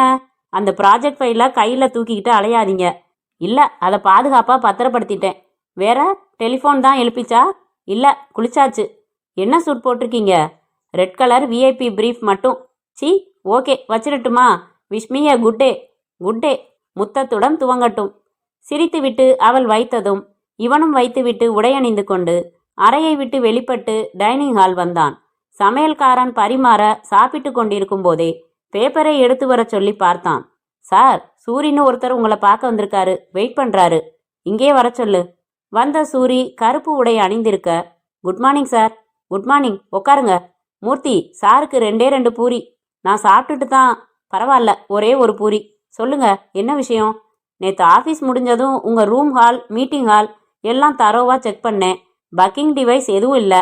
அந்த ஃபைல் பூரா படித்து பார்த்தேன். நீங்கள் விசேஷமாக கவனிக்க சொன்ன 7 பேரை பற்றியும் படித்தேன். நம்ம கம்பெனிக்கு நேரடியாக போட்டி கம்பெனிகள் 3: தாசன் தாஸ், சோலா ப்ராடக்ட்ஸ், நிக்கி பிரைவேட் லிமிடெட். இந்த 7 பேரில் 4 பேர் நம்ம கம்பெனிக்கு வர்றதுக்கு முன்னாடி இந்த கம்பெனிகளில் வேலை பார்த்தவங்க. மேனேஜர் சேதுவே சோலாவில் ஒர்க் பண்ணவர் தான். ராவ்ஜியும் மணியரசனும் தாசன் தாஸில் இருந்தவங்க. உங்கள் செக்ரட்டரி கம் டைப்பிஸ்ட் லிண்டா நிக்கியில் வேலை பார்த்தவங்க. முதல் கட்டமாக இந்த 4 பேரையும் தீவிரமாக கண்காணிக்க முடிவு செஞ்சுருக்கேன். ஓ காட், திட்டங்களை சொல்கிறீங்க. நீங்கள் கண்டுபிடிச்சிட்டீங்கன்னு நினச்சேன். Not so easy sir. உண்மை, கொஞ்சம் சீக்கிரம் தெரியணும் சூரி. இன்னைக்கு மறுபடி டைரக்டர்ஸ் மீட்டிங் இருக்குது. இன்னைக்கு முக்கியமான விஷயங்கள் பேச போகிறோம். நீங்கள் கோச்சுக்கலன்னா ஒன்று சொல்கிறேன் சார். டைரக்டர்ஸ் எல்லாரும் ரகசியம் காப்பாற்றுறவங்களா? சில்லித்தனமாக பேசாதீங்க. நம்ம கிங் இண்டியா டைரக்டர்ஸ் யாருக்கும் வேற எந்த பிஸ்னஸும் கிடையாது. இது ஒன்று தான் முதலீடு, இது ஒன்று தான் வருமானம். நம்ம வீட்டுக்கு நாமே தீ வைப்போமா? சாரி சார், நம்ம ஆஃபீஸ் டெலிஃபோனில் இன்னைக்கு முழுக்க நடக்கிற பேச்சுக்கள் எல்லாத்தையும் டேப் பண்ண ஏற்பாடு செஞ்சுருக்கேன். இன்னும் சில ஏற்பாடுகள் செஞ்சுருக்கேன். ஒரு சின்ன ட்ராமா நடத்தணும். அதுக்கு உங்கள் ஒத்துழைப்பு வேணும். சொல்லுங்க. கம்பெனியோட முக்கியமான டீலிங் ஒன்று சம்மந்தமாக ஈவினிங் ஃப்ளைட்டில் நீங்கள் திருவனந்தபுரம் போகணும்னு மேனேஜர் கிட்ட சொல்லுங்க. செக்ரட்டரி கிட்ட சொல்லி டிக்கெட் அரேஞ்ச்மெண்ட்ஸ், ரூம் ரிசர்வேஷன் இதெல்லாம் பண்ண சொல்லுங்க. இதே செய்தியை ராம்ஜிக்கும் மணியரசனுக்கும் கேஷுவலாக தெரியப்படுத்துங்க. எதுக்கு இப்படி? எம்டி அவசரமாக திருவனந்தபுரம் போகிறது ஒரு தகவல். இதை வெளியே சம்மந்தப்பட்டவங்களுக்கு அந்த உளவாளி தெரிவிக்க முயற்சிப்பான். ரகசியமாக ஃபோன் செய்ய நினைப்பான். That is we are inducing him to commit a mistake. நல்ல ஐடியா. அப்புறம் கடைசி நிமிஷத்தில் ப்ரோக்ராம் கேன்சல்டுன்னு எல்லாத்தையும் கேன்சல் பண்ண சொல்லிடலாம். இதை செஞ்சு பார்த்துடலாம் சூரி. சூரி எழுந்து பச்சை நிற வாஷ் பேசினில் கை கழுவி கர்ச்சிப் எடுத்து துடைத்து கொண்டான். நான் புறப்படுறேன் சார். ஓகே. அவன் போனதும் சென்குப்தா சோஃபாவில் உட்கார்ந்து பேப்பர் படித்தான். டிரைவர் வந்து வணக்கம் சொன்னதும் சாவிகளை கொடுத்து கேரேஜில் இருந்து காரை வெளியே எடுக்க சொன்னான். 3 எண்களுடன் போனில் பேசினான். 9:30க்கு ஷூ அணிந்து காரில் ஏறிக்கொண்டான். அத்தியாயம் 9. காப்பிக்கொட்டை நிறத்தில் லிண்டா சைனீஸ் சில்க் சேலை கட்டியிருந்தாள். பிளீட்ஸ் மேல் கல் பதித்த பின் குத்தியிருந்தாள். உடம்பின் மையப்புள்ளி சேலைக்கட்டுக்கு 4 இன்ச் உயரத்தில் இருந்தது. காதிலும் கழுத்திலும் அதே பிரவுன் நிற பிளாஸ்டிக் பொருள்கள். அதே நிறத்தில் லிப்ஸ்டிக், சின்ன ஸ்டிக்கர் பொட்டு. 9 மணிக்கே ஆபீஸ் வந்து எம்டி அறைக்கு சமீபமாக காஷ்மீர தடுப்பு வைத்து அறைப்போல் பிரிக்கப்பட்டிருந்த பகுதிக்கு வந்து தனது மேஜைக்கு வந்தாள். பையன் நாற்காலிகளை நகர்த்தி நகர்த்தி கூட்டிக் கொண்டிருந்தான். கைப்பையின் ஜிப்பை இழுத்து கோட் பட்டன் சைஸில் இருந்த வயர்லெஸ் மைக்ரோஃபோனை எடுத்து மார்பு இடைவெளிக்குள் போட்டுக்கொண்டாள். கைப்பையை மேஜையின் டிராயருக்குள் வைத்து பூட்டினாள். மிஸ்ஸஸ் ராணி ரங்கராஜன் சுமங்கலி படித்துக்கொண்டே நடந்து வந்து, ஹலோ லிண்டா, என்ன ஆச்சரியமா இருக்கு, இவ்வளவு சீக்கிரமா வந்தாச்சு என்று தன் நாற்காலியில் அமர்ந்தாள். உங்க கூட பேசணும், அதான். என்ன பேசணும்? 1 மினிட், இதோ வந்துட்டேன் என்று சுண்டு விரலை காட்டிவிட்டு நடந்தாள். டாய்லெட் அறை நோக்கி போய் தன்னை யாரும் தொடரவோ பார்க்கவோ இல்லை என்பதை நிச்சயித்து கொண்டு விருட்டென்று அடுத்ததாக இருந்த மீட்டிங் ஹாலுக்குள் நுழைந்தாள். வேகமாக நீல மேஜையை அடைந்து கீழே உட்கார்ந்து மேஜையின் உட்புறத்தில் அந்த மைக்ரோஃபோனை அதன் சிறிய பட்டனை ஆன் செய்து வைத்து செல்லோ டேப் போட்டு ஒட்டினாள். அவசரமாக வெளியே வந்தாள். வராந்தாவில் யாரும் இல்லை. டாய்லெட் அறைக்குள் சென்று சும்மா கையை நனைத்து கொண்டு வெளியே வந்தாள். தன் பகுதிக்கு வந்து, புஸ்தகம் அப்புறம் படிக்கலாம் ராணி, நீங்க தான் கை வைத்தியம் சொல்லுவீங்களே, சொல்லுங்க, என்ன செய்யலாம்? 5-6 நாள் வரைக்கும் ஆகுது என்றாள். உடனே ராணி உற்சாகமாக எதையோ அரைத்து எதிலோ குலைத்து என்று ஆரம்பித்து விட்டாள். 10 மணிக்கு அலுவலகம் உயிர் பெற்றது. காகிதங்கள் சரசரத்தன, விசிறிகள் சுழன்றன, டெலிபோன்கள் ஒலித்தன. குறுக்கே குறுக்கே நடந்தார்கள். டைரக்டர்ஸ் ஒவ்வொருவராக காரில் வந்து இறங்கினார்கள். சென்குப்தா தன் அறையில் அவர்களை வரவேற்றான். மீட்டிங் ஹாலுக்கு அழைத்து சென்றான். வராந்தாவில் நடந்து கொண்டிருந்த சூரியை அழைத்து காதுக்குள் பேசினான். நீங்க சொன்னபடி திருவனந்தபுரம் போறதா சொல்லிட்டேன் சூரி. ஏற்பாடு பண்ண சொல்லிட்டேன். அப்புறம் மீட்டிங் ஹாலை தரோவா பார்த்துட்டீங்களா? எங்க டிஸ்கஷனை இங்கே வச்சுக்கலாம் இல்லையா? வச்சுக்கலாம் சார். இப்போ 10 நிமிஷத்துக்கு முன்னாடி கூட செக் பண்ணேன். ரெக்கார்ட்ஸ் ரூம்ல தான் டெலிஃபோன் கான்வர்சேஷன் டேப் ஆகுது. உடனே கேட்கவும் செய்யலாம். நான் அங்கே தான் இருக்க போறேன். நடுநடுவில் ஹால் பக்கம் வந்துட்டும் போறேன். சென்குப்தா மீட்டிங் ஹாலுக்குள் நுழைந்து கதவை சாத்தினான். ஏகமனதாய் புதிய திட்டத்திற்கு ஆதரவு தெரிவித்து விவாதித்தார்கள். இங்கே கைப்பையுடன் எழுந்தாள் லிண்டா. ராணி, வயிறே சரியில்லைங்க, டாய்லெட் போயிட்டு வந்துடுறேன். மாத்திரை எதுவும் சாப்பிட வேணாம். இந்த கரிசலாங்கண்ணி எல்லாம் இருக்கு பாருங்க, அத இதோ வந்து கேட்டுக்கிறேங்க. லிண்டா டாய்லெட் அறைக்கு வந்து கதவை சாத்தி கொண்டு கைப்பையை திறந்து டேப் செட்டை எடுத்தாள். உள்ளே இருந்த புதிய கேசட்டை ஒரு வினாடி ஃபார்வர்ட் செய்து அணைத்து பதிவு செய்யும் பட்டனை அழுத்திவிட்டு ஸ்பீக்கரின் சுவிட்சையும் போட்டு வால்யூமை குறைக்க, இப்போ அடுத்த கட்டம் ஃபண்ட் ரைசிங். 7 லட்சம் ரூபாயை நாம பேங்க்ஸ்ல ஓடி சலுகையில பயன்படுத்த முடியும். மிச்சம் தேவைப்படுற 5 லட்சத்துக்கு மட்டும் லோன் போட வேண்டி வரும். ஒரே வாரத்துல சாங்ஷன் பண்ணி வாங்கிடுவேன் என்றான் சென்குப்தா. செய்ங்க குப்தா, இந்த திட்டம் ரொம்ப வெற்றிகரமா வரும்னு நாங்க நம்புறோம். சரி, உடனடியா செயல்பாடுகள் ஆரம்பிச்சா மார்க்கெட்ல எப்போ லான்ச் பண்ணலாம் குப்தா? 45 நாள் டைம் கொடுங்க போதும். அவ்வளவு சீக்கிரம் முடியுமா? இன்னும் சீக்கிரம் செஞ்சாலும் பரவாயில்ல. அவ்வளவுக்கு அவ்வளவு நஷ்டம் தவிர்க்கலாம். சரி, ஜப்பான் எப்போ போறீங்க குப்தா? இன்னும் 1 வாரம் கழிச்சு. இன்னும் தேதி முடிவு பண்ணல. அவுட்ரைட்டா அக்ரிமெண்ட்டும் போட்டுடுங்க. ஆமா சார், இதோ அக்ரிமெண்ட் டிராஃப்ட் பண்ணியிருக்கேன் பாருங்க. வெல், டேர்ம்ஸ் முடிவாயிடுச்சா குப்தா? போன்லயே முடிச்சிட்டேன் சார். நிக்கிமோவுக்கு பணத்து மேல அவ்வளவு ஆசை இல்ல. அவர் கண்டுபிடிப்பு தயாரிப்பா மாறினா போதும்னு இருக்காரு. வித்தியாசமான ஆசாமி. இப்போ வேற ஒரு கண்டுபிடிப்பு ஆராய்ச்சியில இறங்கிட்டாரு மனுஷன். இந்திய மதிப்புல 2 லட்சம் ரூபாய் தர்றதா பேசியிருக்கேன். கொஞ்சம் அதிகம்தான் குப்தா. இல்ல சார், நியாயம்தான். வேற யாருக்கும் ரைட்ஸ் கொடுக்க முடியாம கடுமையான வாக்கியங்களை ஒப்பந்தத்துல அமைச்சிருக்கோம். பேட்டன் உரிமையை நாம டெல்லியில பதிவு செய்ய போறோம். அதனால நிச்சயமா இந்த ப்ராடக்ட்ல நாம தனிக்காட்டு ராஜா. Simply we are going to win the money. அப்படிங்களா என்றால் லிண்டா சுழலும் கேசட்டை பார்த்து. மேலும் விவாதங்கள் தொடர்ந்து கொண்டிருக்க ரெக்கார்ட்ஸ் அறையில் அமர்ந்து அலுவலகத்தின் அலுவலர்கள் போனில் பேசுகிற சம்பாஷணைகள் அனைத்தும் பதிவு செய்து கொண்டும் கேட்டுக்கொண்டும் இருந்த சூரி எழுந்தான். அறையை சாத்திவிட்டு பூட்டிவிட்டு நடந்தான். ஹாலில் ராவ்ஜி லெட்ஜரின் மேல் கால்குலேட்டர் வைத்துக்கொண்டு பிஸியாக இருக்க, மணியரசன் தன் நாற்காலியில் குண்டூசியால் பல்குத்தி கொண்டே ஒரு ஸ்டேட்மெண்ட் படித்து பார்த்து கொண்டிருந்தான். சூரி நடந்து மேனேஜரின் அறைக்கதவை தட்டிவிட்டு உள்ளே வந்தான். சேது டெலிபோனை காதில் வைத்துக்கொண்டே கையில் வைத்திருந்த பீங்கான் கப்பில் இருந்து காப்பியை சிப் செய்து கொண்டே என்று பார்வையால் சூரியை உட்காரச் சொன்னார். இல்ல சார், பிடிவாதம் பிடிக்கல. மெட்டீரியல்ஸ் 11ஆம் தேதி வந்து சேரலன்னா ஒரு முழு நாள் ப்ரொடக்ஷன் கட் ஆகும். 14,000 டேமேஜ் சூட் போட்டா தாங்கிறதுக்கு உங்க லாரி கம்பெனி தயாரா இருக்குமா? யோசனை செஞ்சுக்கங்க என்று வைத்துவிட்டு, என்ன சூரி, காப்பி கொண்டாட சொல்லவா? வேணாம் சார், எம்டியை இன்னைக்கு ஈவினிங் பார்க்க முடியுமா சார்? திருவனந்தபுரம் போறாரே, காலையில தான் சொன்னாரு. எப்போ திரும்புறாரு? No idea. டைரக்டர்ஸ் மீட்டிங் முடிஞ்சதும் பார்த்துருங்களேன். சரி சார், தேங்க்யூ என்று வெளியில் வந்தான். லிண்டாவின் மேஜை இருக்கும் பகுதிக்கு வந்தான். எங்க மிஸ் லிண்டா என்றான் டைப் அடிக்கும் ராணியிடம். டாய்லெட் போயிருக்காங்க. வரட்டும் என்று அருகில் ஒரு நாற்காலியை இழுத்து போட்டுக்கொண்டு அமர்ந்தான். ஒரு விபரம் கேட்கணும். ஜெம் கிளிப் எடுத்து வளைத்து வளைத்து அதில் உருவங்கள் அமைத்து பார்த்தான். என்னங்க ராணி, அரை மணி நேரமாச்சு. நீங்க வர்றதுக்கு முதல்ல போயிட்டாங்க. வயிறு சரியில்லைன்னு சொன்னாங்க. போய் பார்த்துட்டு வாங்களேன். மயக்கம் அடிச்சு விழுந்திருக்க போறாங்க. ராணி ரங்கராஜன் எழுந்து டாய்லெட் அறைக்கு சென்று கதவில் ஒற்றை விரல் பின்முட்டியால் தட்டினாள். Linda, Linda. லிண்டா குரலில் கலைந்து அவசரமாக டேப்பை அணைத்து கைப்பைக்குள் வைத்து, இதோ வந்துட்டேன் என்று கதவை திறந்து, வயிறே சரியில்லைங்க, ஒரே புரட்டலா இருக்கு. ரொம்ப நேரமாச்சே காணோமேனு தான் வந்தேன். சூரி உங்ககிட்ட ஏதோ விவரம் கேட்கணும்னு வந்து அரை மணி நேரமா உட்கார்ந்துருக்காரு. பேசாம லீவ் எழுதி கொடுத்துட்டு வீட்டுக்கு போய் ரெஸ்ட் எடுங்களேன். அதான் செய்ய போறேன் என்று கூட நடந்தாள். என்ன சார் என்று கேட்டுக்கொண்டே நாற்காலியில் அமர்ந்தாள். எம்டி திருவனந்தபுரம் போறதுக்கு டிக்கெட்ஸ் அரேஞ்ச் பண்ணிட்டீங்களா? அவர் சொன்ன அடுத்த நிமிஷமே செஞ்சிட்டேன். பரணி டிராவல்ஸ்ல இருந்து இன்னும் கொஞ்ச நேரத்துல டிக்கெட் வந்துடும். என்ன உறுதி செஞ்சுக்க சொன்னாரு. உடம்பு சரியில்லையா? ஆமா, லீவ் போட்டுட்டு போக போறேன். உடம்ப பாத்துக்கங்க லிண்டா, வரேன் என்று நடந்து எம்டி சென்குப்தாவின் அறைக்குள் நுழைந்தான். அறை காலியாக இருக்க மேஜையில் இருந்த பிரைவேட் டெலிபோன் எடுத்து எண் சுழற்றி, ஹலோ, கிங் இண்டியால இருந்து சூரி பேசுறேன். ஜிடி ஏஜென்சிஸ் தானே? பிரபாகர் ப்ளீஸ் என்று காத்திருந்தான். Hello, Prabhakar here. நான் சூரி ஃப்ரம் கிங் இண்டியா. நேத்து வந்தீங்களே, நினைவிருக்கு, சொல்லுங்க சார். எப்போ நான் வரணும்? என்ன செய்யணும்?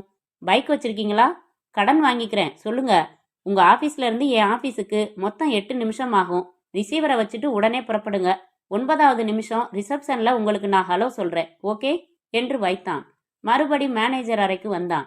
என்ன சூரி என்று ஃபைலில் இருந்து நிமிர்ந்தார் சேது. சார், லிண்டா வந்தாங்களா லீவ் சொல்ல? இல்லையே. வருவாங்க, உடனே லீவ் சாங்ஷன் பண்ண வேணாம். ஏதோ முக்கியமான வேலை இருக்கிறதா எம்டி சொன்னார். அதனால அவர்கிட்ட ஒரு வார்த்தை கேட்டுக்கிறேன்னு சொல்லி இன்டர்காம்ல எம்டி கூட பேசுங்க. ஒரு 10 நிமிஷம் டிலே பண்ணுங்க, போதும். என்ன சூரி, எதுக்காக இது? விரிவா சொல்ல இப்ப நேரம் இல்ல, சொல்றேன் என்று சூரி வெளியே வர எதிரே லிண்டா லீவ் காகிதத்துடன். அலட்சியப்படுத்தாம டாக்டரை பாருங்க லிண்டா என்று விட்டு நடந்து அலுவலக நீளமான ஹாலை கடந்து தொட்டி தொட்டியாய் செடிகள் வைத்து ஒரு சின்ன தோட்டம் போல அமைக்கப்பட்டிருந்த ரிசப்ஷன் பகுதிக்கு வந்து அமர்ந்து சிகரெட் எடுத்துக்கொண்டான். சில நிமிடங்களில் கண்ணாடி அணிந்த பிரபாகர் வந்து புன்னகைத்ததும் கை குலுக்கி பக்கத்தில் அமர்த்தி கொண்டான். மிஸ்டர் பிரபாகர், துப்பறிகிற காரியம் மட்டும்தான் செய்வீங்களா உங்க ஏஜென்சில? என்ன செய்யணும் உங்களுக்கு? பொண்ணு பார்க்கணுமா? இல்ல, திருடணும். எதை? வெயிட், இப்போ நம்மளை கடந்து எங்க ஸ்டாஃப் மிஸ் லிண்டா போவாங்க, காமிக்கிறேன். அவங்க கையில ஒரு கைப்பை இருக்கு. அதுக்குள்ள ஒரு ஆபீஸ் சம்பந்தப்பட்ட ரகசிய தகவல் போகுதுன்னு நான் சந்தேகப்படுறேன். எனக்கு அந்த கைப்பை அப்படியே வேணும். கேட்ல செக்யூரிட்டி செக்கிங் இல்லையா? ஃபேக்டரியில தான் உண்டு, இங்க இல்ல. உங்களை சந்தேகப்படுறேன், பைய பார்க்கணும்னு சொல்லி வாங்கக்கூடாதா? அவங்கள சந்தேகப்படுறது அவங்களுக்கு தெரியக்கூடாது. இது தூது புறா. தூது அனுப்பினவன் யாருன்னு கண்டுபிடிக்கிற வரைக்கும் சந்தேகத்தை காட்டிக்க முடியாது. அதே சமயம் தகவல்கள் வெளியே போறதையும் அனுமதிக்க முடியாது. இதெல்லாம் வேணாம். உங்களுக்கு அந்த கைப்பை வேணும், அவ்வளவுதானே? ஆமா. வேற எதுவும் வேலை இல்லையா? கைப்பைய நான் ஆராய்ஞ்ச பிறகு அடுத்த வேலையும் உங்களுக்கு உண்டு. ரைட், எங்க கொண்டாந்து தரணும் உங்களுக்கு? ஆபீஸ் வாசல்ல ராமு ட்ரிங்க்ஸ்ல உட்காந்து பேப்பர் படிச்சுக்கிட்டு உங்களுக்காக காத்திருக்கேன். சரி, என்ன பேரு? லிண்டா. பஸ்ல போறவங்களா? இல்ல, டிவிஎஸ் 50. அப்போ ரொம்ப சுலபம். எனக்கு ஒரு வெள்ளை பேப்பரும் பேனாவும் வேணுமே. சூரி எழுந்து ரிசப்ஷன் பெண்ணிடம் இருந்து பேப்பர் வாங்கி சட்டையில் இருந்து பேனா எடுத்து தர பிரபாகர் அதில் செவ்வக வடிவமாய் கிழித்து கொண்டு ஃபார் ரெஜிஸ்ட்ரேஷன் என்று எழுதிவிட்டு கோந்து வேணும் என்றான். வாங்கி 4 புறமும் தடவி எடுத்துக்கொண்டு வெளியே போய் தனது பைக்கின் பின்புற நம்பர் பிளேட்டில் ஒட்டிவிட்டு திரும்பி வந்து உட்கார்ந்தான். அதோ அதோ என்றான் சூரி. லிண்டா கைப்பையில் இருந்து கூலிங் கிளாஸ் எடுத்து அணிந்து கொண்டு இவர்களை கடந்து படிகளில் இறங்கி தனது மொப்பெட்டை வெளியே எடுத்தாள். கைப்பையின் நீளமான வாரை தோளின் குறுக்காக பூணூல் போல அணிந்து கொள்வதை இங்கிருந்தே கண்ணாடி சுவர் வழியாக பார்த்த பிரபாகர் எழுந்து, வேலை ரொம்ப சுலபம் சார், நீங்க பேப்பர்ல முதல் பக்கம் தாண்டதுக்குள்ள வரேன் என்று ஹெல்மெட் அணிந்து வெளியேறி தன் பைக்கை ஸ்டார்ட் செய்தான். அத்தியாயம் 10. 20 அடி இடைவெளி விட்டு லிண்டாவின் அதே வேகத்தில் பைக்கை செலுத்தினான் பிரபாகர். அண்ணா சாலையில் வாகனங்கள் கலந்து ஸ்பென்சர்ஸ் அருகே சிக்னலுக்காக நின்றபோது லிண்டாவுக்கு இடதுபுறமாக பைக்கை நிறுத்தி கால் ஊன்றினான். லிண்டாவின் கைப்பைக்கும் இவனது வலது கைக்கும் ஒரே 1 அடி இடைவெளி இருக்க பின்னால் கார்கள், பஸ்கள் என்று நிறைய சேர்ந்து கொள்ள சிகப்பு மாறி ஆம்பர் தோன்றியதும் வெடுக்கென்று கைப்பையை பிடுங்கிக் கொண்டு சல் சல் என்று கியர் மாற்றி போய்விட்டான். அவளின் திகைப்பு அடங்குவதற்குள் பதறி கதறி வண்டியை ஓரமாக நிறுத்தி வந்த டிராஃபிக் போலீஸிடம் சொன்னாள். கருப்பு ஹெல்மெட் சார், வண்டியில ஃபார் ரெஜிஸ்ட்ரேஷன் எழுதி ஒட்டி இருந்துச்சு, ராஜ்தூத் வண்டி. அவள் சொல்லிக் கொண்டிருக்கும் போது பிரபாகர் ராமு ட்ரிங்க்ஸில் இருந்தான். பைக்கின் பின்னால் ஒட்டின காகிதத்தை பீத்துவிட்டு, இந்தாங்க சார் பை, ஒரு பைனாப்பிள் ஜூஸ் போடுப்பா என்று ஹெல்மெட்டை கலற்றி மடியில் வைத்து கொண்டான். சூரி கைப்பையின் ஜிப்பை எடுத்து உள்ளே பார்த்தான். ஒரு சின்ன டவலில் சுற்றி வைக்கப்பட்டிருந்த டேப் ரெக்கார்டரை எடுத்தான். தவிர லிப்ஸ்டிக், கர்ச்சீப், பணம் என்று இருக்க டேப்பை போட்டான். சிறிது நேரம் வெற்று சீரல் ரிவர்ஸ் செய்தான். கடைசி வரை மறுபடி போட்டான். இப்போ அடுத்த கட்டம் ஃபண்ட் ரைசிங். 7 லட்சம் ரூபாய நாம பேங்க்ஸ்ல ஓடி சலுகையிலேயே பயன்படுத்த முடியும் என்று சென்குப்தா பேச, பிளடி பிட்ச் என்றான் சூரி. பைனாப்பிள் ஜூஸ் குடித்துக்கொண்டே பிரபாகர், டிஸ்மிஸ் பண்ண போறீங்களா என்றான். அவ்வளவு சீக்கிரம் கூடாது. வெல், 1 மினிட் என்று சூரி ஒரு காகிதம் எடுத்து சரசரவென்று எழுதி நீட்டினான். இதான் லிண்டாவோட அட்ரஸ். அவளும் அவளோட சித்தப்பாவும் மட்டும்தான் வீட்ல. லிண்டா எங்கே போறா, யாரை சந்திக்கிறா, என்ன பேசுறா, 2 நாள் வாட்ச் பண்ணி ரிப்போர்ட் கொடுக்கணும் நீங்க. ரைட் என்றான் பிரபாகர். நான் புறப்படுறேன். புல்ஷிட் என்றான் சென்குப்தா. இடம் அவன் வீடு. காலம் மஞ்சள் பூசிய மாலை 6 மணி. டேப்பின் ஓட்டத்தை அணைத்துவிட்டு அமைதியாக இருந்தான் சூரி. சூரி, நான் எதிர்பார்க்கல. லிண்டா ரொம்ப சின்சியரா நடந்துகிட்டா. தத்ரூபமான ஆஸ்கார் அவார்ட் தர வேண்டிய நடிப்பு. ரொம்ப நாளா உளவாளியா வேலை செய்யறா. அப்படித்தான் இருக்கணும். யார் அவளுக்கு பாஸ்? என் யூகம் நிக்கி பிரசன்னா. நமக்கு போட்டி அவன். அவங்கிட்ட வேலை பார்த்தவள் லிண்டா. ரொம்ப முக்கியமான தகவல்கள் போயிருக்கும்னு நினைக்கிறீங்களா? எஸ். இதே மாதிரி பல தடவை டைரக்டர்ஸ் மீட்டிங் விஷயங்களை அவ டேப் செஞ்சிருக்கணும். அதையெல்லாம் விட இப்போ சமீபத்தில் நடந்த 2 மீட்டிங்கும் ரொம்ப முக்கியமானது. முதல் மீட்டிங்கில் ஒரு புது பொருளை அறிமுகப்படுத்துறது சம்பந்தமா விரிவா பேசினோம். வெறும் தகவல்களை வச்சு அவனால எதுவும் செய்ய முடியாதுன்னு அசட்டையா இருக்கக்கூடாது சூரி. நாம எந்த டிசைன்ல தயாரிக்கிறோமோ அதிலேயே சின்ன வித்தியாசம் செஞ்சு அப்பட்டமா நம்ம மாடல்களை காப்பி அடிக்கிறவன் நிக்கி. Potential party. ஏராளமான சொத்து இருக்கு. Single proprietor. தவிர குறுக்கு வழி சிந்தனை தான் எப்பவும். என்ன செய்யலாம் சார் இப்போ? சூரி, உங்களுக்கு நான் முழு விவரங்களும் இப்போ சொல்ல முடியாது. சுருக்கமா சொல்றேன். ஜப்பான்ல ஒரு என்ஜினியர் கண்டுபிடிச்ச தயாரிப்பு முறைய விலைக்கு வாங்கி ஒரு புதிய பொருளை நம்ம கம்பெனில அறிமுகப்படுத்த தீர்மானமாகி ஆரம்ப வேலைகள் நடந்துகிட்டு இருக்கு. இந்த ப்ராஜெக்ட்ல கம்பெனிக்கு ஏராளமான லாபம் வரும். இதே பொருளை நமக்கு முன்னாடி நிக்கி தயாரிச்சுட்டா ரொம்ப கஷ்டம். நம்ம கம்பெனி பல லட்சம் நஷ்டம் சந்திக்க வேண்டி வரும். உடனடியா லிண்டாவை சஸ்பெண்ட் பண்ணிட்டு ரைட்ஸ் வாங்கி வச்சிடுங்களேன். 2வது யோசனை சரி, முதல் யோசனை தப்பு. அந்த ஜப்பான் என்ஜினியரோட எவ்வளவு சீக்கிரம் முடியுமோ அவ்வளவு சீக்கிரம் ஒப்பந்தம் பண்ணிட்டு பேட்டன் ரைட்ஸ் பதிவு பண்ணிடணும். லிண்டாவை நாம சந்தேகப்படுறதா கூட காட்டிக்க கூடாது. சார், ஆமா, அவளை வச்சு நிக்கிக்கு விளையாட்டு காட்ட போறேன். அவனுக்கு ஒரு பாடம் தந்தாகணும். அப்பதான் நம்ம கிட்ட வாலாட்டுறதை நிறுத்துவான். நிக்கி தான் இவளோட பாசான்னு உறுதி செஞ்சுக்க ஒரு பிரைவேட் டிடெக்டிவை ஏற்பாடு பண்ணியிருக்கேன் சார். அவன் ரிப்போர்ட் தரதுக்கு முன்னாடியே நான் உறுதியா சொல்றேன் சூரி, இது நிக்கியோட ஆள் தான். ஐ நோ நிக்கி. யமகாதகன். அவன் புத்திசாலித்தனத்தை நம்மகிட்டயே காட்டுவான்னு நினைக்கல. கொஞ்சம் ஏமாந்துட்டோம். பரவாயில்ல, சரியான நேரத்துல முழிச்சுக்கிட்டாச்சு. மிச்சத்தை நான் பாத்துக்கிறேன். நீங்க போலாம் சூரி. சரி சார் என்று சூரி எழுந்திருக்க, இந்த கைப்பை டேப் எல்லாம் என்கிட்டயே இருக்கட்டும். நடந்த விஷயங்களை please keep under your cap. Okay? Sure என்று நல்ல இரவுக்கு வாழ்த்தி விடை பெற்றதும், மூர்த்தி, ஸ்ட்ராங்கா ஒரு டீ என்றான் சென்குப்தா. கண்களை மூடி யோசித்தான். சிகரெட் புகைத்தான். டீ குடித்தான். டெலிபோனை எடுத்து மடியில் வைத்து கொண்டான். பக்கத்தில் தொங்கின அட்டையில் டெலிபோன் எண் பார்த்து கொண்டு பம்பாய்க்கான எஸ்டிடி கோட் எண்களை சுழற்றிவிட்டு எண்களை சுழற்றினான். Hello Mrs Nanda. Hello madam, Sengupta, king India. Hello man, எப்படிக்கிற? மழை வெள்ளாண்டுடுச்சாமே. ஜல்பு பிடிக்கலையா?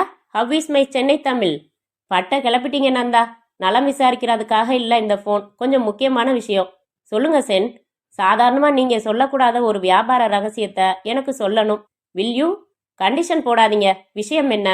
நிக்கி பிரைவேட் லிமிடெட் உங்ககிட்ட புது மிஷினரிஸுக்கு ஆர்டர் கொடுத்துருக்காங்களா? என்னப்பா அது? இப்படியெல்லாம் தர்ம சங்கடமான கேள்வியை கேட்க மாட்டீங்களே.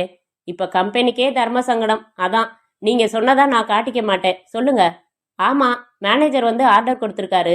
What type of? எல்லாமே புது மாடல்ஸ், டிசைன்ஸ் போட்டு கொண்டாந்துருந்தாரு. ப்ராடக்ட் என்னவா? சொல்லல. மழுப்பிட்டாரு. Completely new product, a portable model of a popular ப்ராடக்ட்னு குழு கொடுத்தாரு. ரொம்ப தேங்க்ஸுங்க நந்தா. அடுத்த வாரம் பாம்பே வருவேன். நேரில் சொல்கிறேன். நந்தா எப்படி இருக்காரு? ஸ்விஸ் போயிருக்காரு. பணம் போடவா? அட ஏன்பா நீங்க? மார்க்கெட்டில் இப்போ 3 காம்படிட்டர். 5% மேலே லாபம் இல்லை. நீங்கள் விசாரிச்சதா நிக்கிக்கு சொல்லலை. நான் சொன்னதா நீங்கள் சொல்லிக்க வேணாம். நம்ம ஃப்ரெண்ட்ஷிப்புக்காக இந்த தகவல்களை சொன்னேன். தெரியும். தேங்க்ஸுங்க நந்தா. ரிசீவரை வைத்துவிட்டு பற்களை கடித்தான். உடனே ஓவர்சீஸ் கால் புக் செய்தான் வாவ் நிக்கிமோவுக்கு. Consider this call as above than a lightning call please என்றான். 14 நிமிடத்தில் தொடர்பு கிடைத்தது. ஹலோ மிஸ்டர் நிக்கிமோ, வருகிற 10, 11, 12, 13, 14, 15 ஆகிய நாட்களில் நீங்கள் ஊரில் இருக்கிறீர்களா என்றான் ஆங்கிலத்தில். இருக்கிறேன். அதில் எந்த நாளில் எனக்கு விமான டிக்கெட் கிடைக்கிறதோ அந்த நாளில் வருகிறேன். செக்குடன் வருகிறேன். Bank of America please. சரி, நாம் பேசியதில் ஏதும் மாற்றம் இல்லையே? என்ன மாற்றம்? வேறு யாராவது இது சம்பந்தமாக இந்தியாவில் இருந்து தொடர்பு கொண்டார்களா? இல்லையே. நல்லது, நான் வருகிறேன். செக் தருகிறேன். தயாரிப்பு முறை, சர்க்கியூட் விபரங்கள் அடங்கிய காகிதங்களை என்னிடம் ஒப்படைக்கிறீர்கள். ஒப்பந்தம் செய்து கொள்கிறோம். புறப்படுகிறேன். இதில் மாற்றம் இல்லையே? என் பக்கத்தில் எந்த மாற்றமும் இல்லை. மிக நல்லது மிஸ்டர் நிக்கிமோ. நான் வருகிற தேதியும் நேரமும் உறுதியானதும் மறுபடி உங்களுக்கு ஃபோன் செய்து சொல்கிறேன். நன்றி. போனை வைத்துவிட்டு நிம்மதி பெருமூச்சு விட்டான். எழுந்து சூக்களை மாட்டிக்கொண்டு வாசலுக்கு வந்தான். மழை பெய்ய ஆரம்பித்திருக்க காரில் ஏறி கதவின் கண்ணாடியை ஏற்றி விட்டு புறப்பட்டான். மற்ற பார்ட்னர்களுக்கு தெரியுமா என்றார் வேஷ்டி கட்டின சகாதேவன். தெரியாது சார், இப்பதான் முதல்ல உங்ககிட்ட தான் பிரச்சனையே பேசுறேன் என்ற சென்குப்தா கையில் வைத்திருந்த கண்ணாடி டம்ளரில் ஐஸ் கியூப்ஸ் எடுத்து போட்டுக்கொண்டு சிப் செய்தான். என்ன உங்க யூகம் சென்? மினி ஏர் ப்ராஜெக்ட் ஃபைல் இப்போ பத்திரமா பேங்க் லாக்கர்ல இருக்கு. ஆனா அதுக்கு முன்னாடி நான் லிண்டா கிட்ட ஒரு அசந்த சந்தர்ப்பத்துல கோட்டை விட்டுருக்கணும். சுத்தமா அதோட பிரதிகளை நிக்கிக்கு கொடுத்துருக்கணும். அதை வச்சு என்ன பண்ண முடியும் சென்? ஜப்பான் இன்ஜினியரோட பேசினதா சொல்றீங்களே? ஆமா, அவர் உறுதியா இருக்கார். வேறு யாரும் அவரை தொடர்பு கொள்ளல. டெக்னிக்கல் ஃபார்முலா இல்லாம நிக்கி லிமிடெட் எப்படி இயந்திரங்களுக்கு ஆர்டர் பண்ணாங்க சென்? அசட்டு தைரியம் சார். லிண்டா மூலமா தெரிஞ்சுக்கலாம். ஏதாச்சும் கோல்மால் பண்ணி கிங் இந்தியாவுக்கு முன்னாடி ப்ராடக்டை லான்ச் பண்ணிடலாம்னு நினைச்சு செயல்படுறாங்க. எப்படி சென் இத்தனை லட்சங்கள் இன்வெஸ்ட் பண்ணி ரிஸ்க் எடுப்பாங்க? நிக்கி எடுப்பான். I know that black art. ஒரு தடவை ஒரு சின்ன பிரஸ்டீஜ் பாயிண்ட்டுக்காக டெல்லியில என் கண்ணு முன்னாடி 40,000 ரூபாய் செலவு செஞ்சான். பணம் அவனுக்கு பொருட்டே இல்ல. குன்னூர்ல பாதி எஸ்டேட்ஸ் அவனோடது. அந்தமான்ல ரப்பர் வியாபாரத்துல நம்பர் 1. இந்தியாவில் 4 இடத்துல ரியல் எஸ்டேட்ஸ் பிசினஸ். கோவால ஒரு ஸ்டார் ஹோட்டல். இவ்வளவும் இவனோட ஆதிக்கத்துல. 3 வருஷம் முன்னாடி ஒரு பத்திரிகையோட ஓனர் கம் எடிட்டர் இவனை பத்தி காரமா எழுதின காரணத்துக்காக அந்த பத்திரிகையை படுக்க வைக்கிறேன் பாருன்னு உடனே 30 லட்சம் போட்டு ஒரு பத்திரிகை ஆரம்பிச்சான். ஒரே வருஷத்துல வித்தான். அதுல இவனுக்கு பாதி நஷ்டம். கொஞ்சமாவது கவலைப்படணுமே. நான் போன்ல பேசினப்போ சொன்னான். சோவாட், எனக்கு அனுபவம் கிடைச்சதுன்னு. அதனால நிக்கி ரிஸ்க் எடுக்கிறதுக்கு தயங்க மாட்டான். ரைட், என்ன செய்யலாம்னு நினைக்கிறீங்க? எவ்வளவு சீக்கிரம் ஃப்ளைட் டிக்கெட் கிடைச்சாலும் சரி, உடனே புறப்பட்டு ஜப்பான் போய் ஒப்பந்தம் போட்டுட்டு நேரா டெல்லி வந்து ரைட்ஸ் பதிவு பண்ணிட்டு வந்து லிண்டாவை கழட்டிடலாம். அதுக்கப்புறம் அவன் எதுவும் செய்ய முடியாது. அதுக்கு முன்னாடியே லிண்டாவை விலக்கினா என்ன? லிண்டா மூலமா நிக்கிக்கு நம்ம கம்பெனியோட ஆபீசர்ஸ் கொஞ்சம் புத்திசாலிங்கன்னு காட்டணும்னு ஒரு ஆசை. Personal ego. சென் என்று தன் சிகரெட்டை லைட்டரால் பற்ற வைக்க முயன்று தீ வராமல் சென்குப்தா நீட்டின அவனின் லைட்டரின் தீயில் பற்ற வைத்து கொண்ட சகாதேவன் ஒரே ஒரு சந்தேகம் என்றார். சொல்லுங்க. இந்த ப்ராஜெக்ட் சம்பந்தமா நமக்கு எவ்வளவு தெரியுமோ அவ்வளவு நிக்கிக்கும் இப்போ தெரியும்னு சொல்றீங்களா? அப்படித்தான் யூகிக்கிறேன். 2 மீட்டிங்லையும் நிறைய பேசியிருக்கோமே. சரி, நமக்கு முன்னாடி அந்த ஜப்பான்காரனை ஏன் அவன் தொடர்பு கொள்ளல? சிம்பிள், ஃபைல்ல அவரோட விலாசம் இல்ல. தப்பு பண்றீங்க சென். மீட்டிங்ல பேசினதையெல்லாம் அந்த குட்டி பதிவு பண்ணி கடத்தியிருக்கா. மீட்டிங்ல நீங்க ஜப்பான்னு சொன்னீங்க, எலக்ட்ரிக்கல் இன்ஜினியர்னு சொன்னீங்க, வால்நிக்குமோன்னு சொன்னீங்க. இதை வச்சு அட்ரஸ் கண்டுபிடிக்கிறது பெரிய விஷயமா? இல்லதான். ஆனா லிண்டா மூலமா இந்த அட்ரஸ் சுலபமா கிடைக்க போகுதுங்கிற எதிர்பார்ப்புல அவன் இந்த விலாசத்துக்காக அலட்டிக்கல. நான் கன்வின்ஸ் ஆகல சென். ஒன்று செய்யுங்க. ஏதாச்சும் ஹோட்டல்ல நாளைக்கு ஒரு டைரக்டர்ஸ் மீட்டிங் ஏற்பாடு பண்ணுங்க. பிரச்சனையை சொல்லி டிஸ்கஸ் பண்ணி ஒரு முடிவுக்கு வரலாம். நிக்கிய மாதிரி நாம பணத்தை அலட்சியப்படுத்த முடியாது. 7 பேர் சம்பந்தப்பட்டது. நிக்கிக்கு சென்ட்ரல் மினிஸ்ட்ரி லெவல்ல ஆட்கள் இருக்காங்கன்னு கேள்விப்பட்டிருக்கேன். நல்ல வேலையா இன்னும் எதுவும் நாம அதிகமா இந்த ப்ராஜெக்டுக்காக செலவு பண்ணல. ரொம்ப பிரச்சனையா டைரக்டர்ஸ் ஃபீல் பண்ணா பேசாம ப்ராஜெக்டையே டிராப் பண்ணிடத்தான் வேணும். சார், நான் சொன்ன கணக்குகள் பூரா மறந்துட்டீங்களா? இதுல எவ்வளவு லாபம் தெரியுமா? இந்த ப்ராஜெக்டை டிராப் பண்ணா நம்ம கம்பெனி அந்த 32 லட்சம் ரூபாய நஷ்டமா சந்திக்க தெம்பு இருக்கா? உணர்ச்சி வசப்படாதீங்க சென். மீட்டிங் ஏற்பாடு பண்ணுங்க. பேசலாம், முடிவுக்கு வரலாம். நீங்க மட்டுமோ நான் மட்டுமோ முடிவு எடுத்துட முடியாது. சின்ன விஷயம் இல்ல. அப்புறம் லாபம் வந்தாலும் முதல்ல பல லட்சம் இன்வெஸ்ட் பண்ணணுமே. ஆரம்பத்திலே தகராறுனா? பிசினஸ்ல சென்டிமெண்ட் பார்க்காதீங்க ப்ளீஸ். நீங்க எனக்கு ஆறுதல் சொல்லுவீங்க, தெம்பு தருவீங்கன்னு தான் உங்ககிட்ட வந்தேன். நாளைக்கு மீட்டிங் அரேஞ்ச் பண்றேன். நீங்க கொஞ்சம் சப்போர்ட்டா பேசுங்க. என்ன நம்புங்க, நான் சாதிச்சு காட்டுறேன். நிக்கிய நான் சமாளிச்சுக்கிறேன். வரேன் சார். சென்குப்தா டம்ளரில் இருந்த மீதமிருந்த விஸ்கியை குடித்துவிட்டு எழுந்து காரை செலுத்தினான். நெற்றியோர நரம்புகள் துடித்தன. பாக்ஸர் அணியும் கையுறை அணிந்து மறுபடி நிக்கி பிரசன்னாவின் முகத்தில் இவன் குத்துவது போல ஒரு காட்சி வந்துவிட்டு போனது. 10 நிமிடத்தில் காரை நிறுத்தி அந்த வீட்டின் வாசலில் பித்தான் அழுத்தி திறந்த பைஜாமா பெண்ணிடம், சூரி இருக்காரா என்றான். அதற்குள் ஸ்வெட்டர் அணிந்த சூரி உள்பக்கம், ஏய் டிவியை வால்யூம் குற என்று விட்டு வந்து, அட வாங்க சார், உள்ள வாங்க என்று டிராயிங் ரூம் அழைத்து வந்து அதன் கதவை சாத்திவிட்டு வந்து, என்ன சார், இப்பதானே சந்திச்சுட்டு வந்தேன் உங்கள என்றான். சூரி, நீங்க போனதும் பம்பாய்க்கும் ஜப்பானுக்கும் கால்ஸ் போட்டு பேசினேன். அட உட்காருங்க. நான் சொன்னேனே பொருள், அதோட தயாரிப்புக்காக நிக்கி புது மிஷின்ஸ் ஆர்டர் கொடுத்துட்டான். யூசி, நாமே இன்னும் ஆர்டர் கொடுக்கல. ஜப்பான் இன்ஜினியரோ தன்னை யாரும் கான்டாக்ட் பண்ணலன்றான். எந்த தைரியத்துல நிக்கி இறங்கினான்னு கேட்கிறாரு டைரக்டர் சகாதேவன். இவர் கேள்வி நியாயமானது. அதுக்கான பதில் என்கிட்ட இல்ல. நிக்கி அசட்டு துணிச்சலா இறங்கி இருக்கான்னு யூகம் பண்றேனே ஒழிய உறுதியா சொல்ல முடியல. நாளைக்கு சாயங்காலம் ஹோட்டல்ல மறுபடி மீட்டிங் வைக்கிறேன். எனக்கு அதுக்குள்ள கொஞ்சம் தகவல்கள் வேணும்.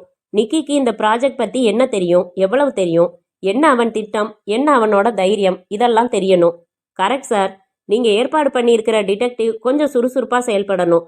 அவரை கான்டாக்ட் பண்ணி இந்த தகவல்கள்ல பாதியாவது நாளைக்கு சாயங்காலத்துக்குள்ள வேணும்னு சொல்லிடுங்க. நிக்கியோட விலாசம் கொடுத்துடுங்க. ஆள் எப்படி புத்திசாலி தானே? இல்லாட்டி அவரை நான் செலக்ட் பண்ணுவேனா? நிறைய டிடெக்டிவ் நாவல்லாம் கூட எழுதியிருக்கார் சார்.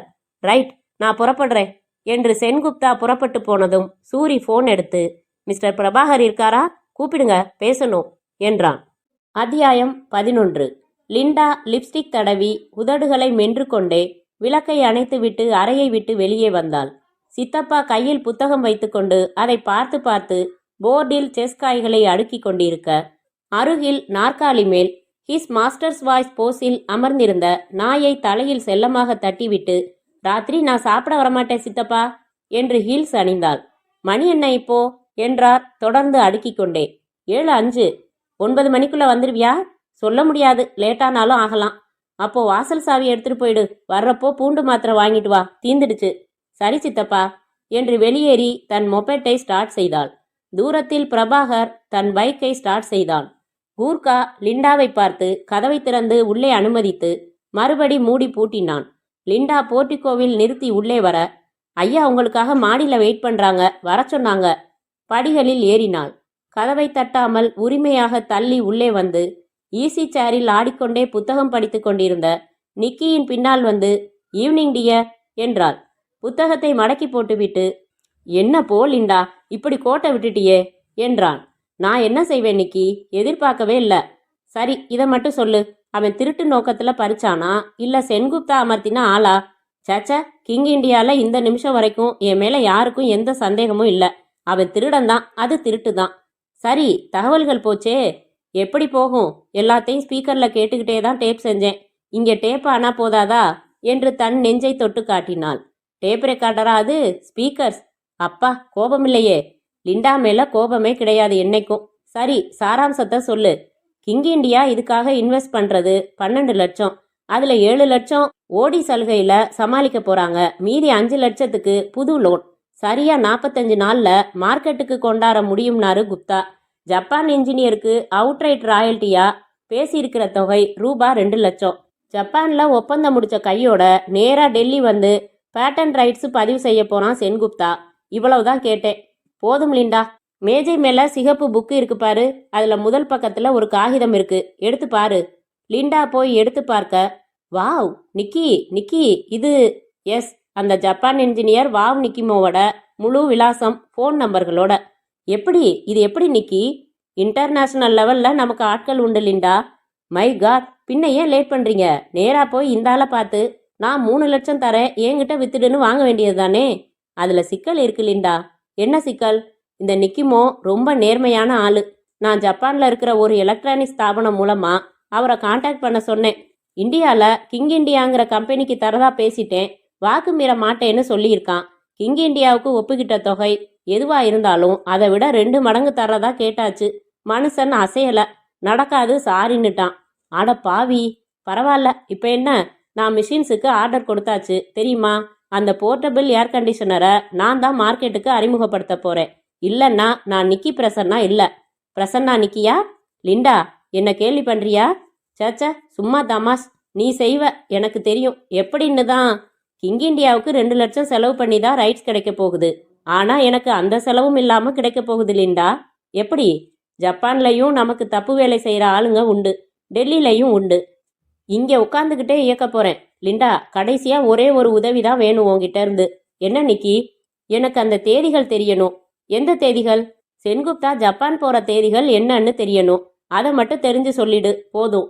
ரொம்ப சிம்பிள் நிக்கி. சென்குப்தா எப்போ எந்த பயணம் போனாலும் ஏற்பாடுகளை கவனிக்கிறது நான் தான். டிக்கெட்ஸ் ஏற்பாடு பண்றது நான் தான். சிரமமே இல்லாம தெரிஞ்சு சொல்றேன். அத்தியாயம் 12. போதுங்க, அதுக்கப்புறம் கேட்காதீங்க. இச்சின்னு சத்தம் தான் கேசட் முழுக்க என்று டேப்பை அணைத்தான் பிரபாகர். கை கொடுங்க பிரபாகர், நாங்க தெரிஞ்சுக்க விரும்பின அவ்வளவு விவரங்களையும் கொடுத்துட்டீங்க. எப்படி டேப் பண்ணீங்க? பெட்ரூமுக்குள்ள? அதுவும் ஏசி ரூமுக்குள்ள என்றான் பிரபாகர். மை காட், எப்படி சார் டேப் செஞ்சீங்க? தொழில் ரகசியம். ப்ளீஸ் சொல்லுங்க, ரொம்ப ஆர்வமா இருக்கு. பிரபாகர் தன் பேண்ட் பாக்கெட்டில் இருந்து ஒரு பெரிய சைஸ் கோழிக்குண்டு போல ஒன்றை எடுத்து காட்டினான். என்ன இது, வயர்லெஸ் மைக்ரோஃபோனா? ஆமா, ஆனா வால் ஸ்னூப்பர் மாடல். அப்படின்னா? சாதாரணமா நாம இப்ப பேசுறத இதால பதிவு செய்ய முடியாது. இதையே இந்த வீட்டுக்கு வெளியே போய் இந்த ரூம் சுவத்துக்கு வெளியில ஒட்டி வச்சா பிரமாதமா பதிவு செய்யும். Highly sensitive. ரகசியமா பேசுறத கூட சுவர் தாண்டி வாங்கிக்கும். டேப்பை 200 மீட்டர் தூரத்துல வச்சு டேப் செய்யலாம். லிண்டாவை ஃபாலோ செஞ்சேன். நிக்கி வீட்டுக்குள்ள போனா. மாடியில லைட் எரிஞ்ச ரூம்ல அவ நுழையிறது கண்ணாடி ஜன்னல் வழியா தெரிஞ்சுது.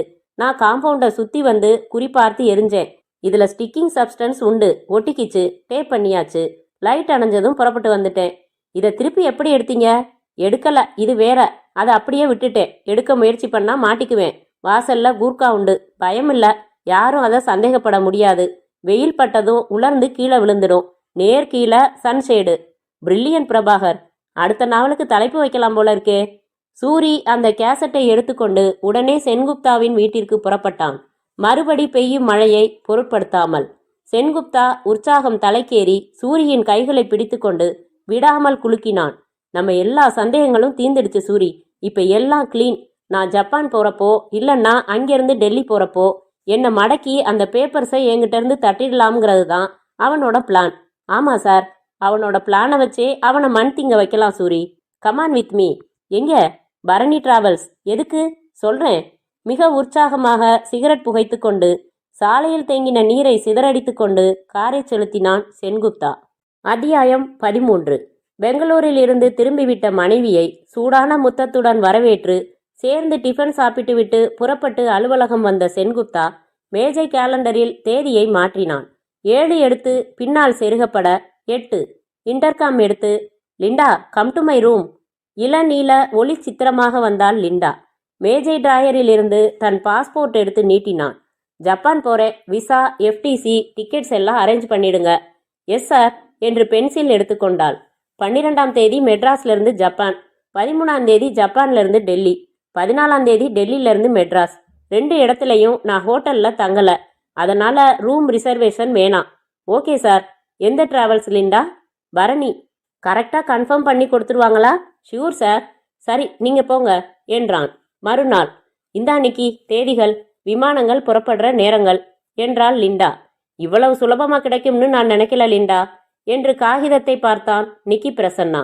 உடனே ஜப்பானுக்கு கால் புக் செய்தான். டெல்லிக்கு டயல் செய்தான். நிக்கி பேசுகிறேன் வாசு. நான் அனுப்பின ஃபோட்டோ விவரங்கள் கிடைச்சதா? கிடைச்சது சார்.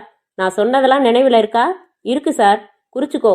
வர 13ஆம் தேதி சாயங்காலம் 4:30க்கு ஏர் இந்தியாவில் ஜப்பான்லேருந்து வந்து இறங்குறான் சென்குப்தா. நீ ஃபோன் பக்கத்திலேயே இரு. அன்னைக்கு முழுக்க என்கிட்ட இருந்தோ ஜப்பான்ல இருந்தோ தகவல் வந்தாதான் நீ செயல்படணும். சொல்லிட்டீங்க சார். ஃபோனை வைத்துவிட்டு காத்திருந்து ஜப்பான் கால் பேசினான் ஆங்கிலத்தில். நான் சொன்ன ஆசாமி வருகிற 12ஆம் தேதி இங்கு புறப்படுகிறான். ஜப்பான் ஏர்லைன்ஸில் வருகிறான். நாரிடா விமான நிலையத்தில் இறங்கும் நேரம் மதியம் 1. ஹோட்டலில் தங்கவில்லை அவன். என் யூகப்படி அவன் அந்த என்ஜினியர் வீட்டிலேயே தங்குவான். உயிர் பலி வேண்டவே வேண்டாம். சிக்கல். நமக்கு தேவை சில காகிதங்கள். நான் ஏற்கனவே சொன்ன குறிப்புகளின்படியே நடந்து கொள். சரியா? ஃபோனை வைத்துவிட்டு, லிண்டா 14ஆம் தேதி பேப்பர்ஸ் என் கையில் இருக்கும். பயங்கரமான ஆளுப்பா நீ. நேற்று மென்மையான ஆளுன்னு சொன்ன. அது வேற இடம், வேற சந்தர்ப்பம், வேற தட்பவெப்ப நிலை என்று சிரித்தாள். What is your big idea darling என்றாள் சோனி. கன்னத்தில் கை தாங்கி, மடியினில் வெல்வெட் தலையணை தாங்கி. ரெஃப்ரிஜிரேட்டர் திறந்து ஆப்பிள் எடுத்துக்கொண்ட சென்குப்தா, ஒரே ஒரு நாள் டிலேயில விளையாடுற சோனி. புரியல. டிராவல்ஸ் மேனேஜரை ஏற்கனவே பார்த்து பேசியிருந்தேன். லிண்டா சொன்னபடி எல்லாம் குறிச்சுக்கிட்டான்.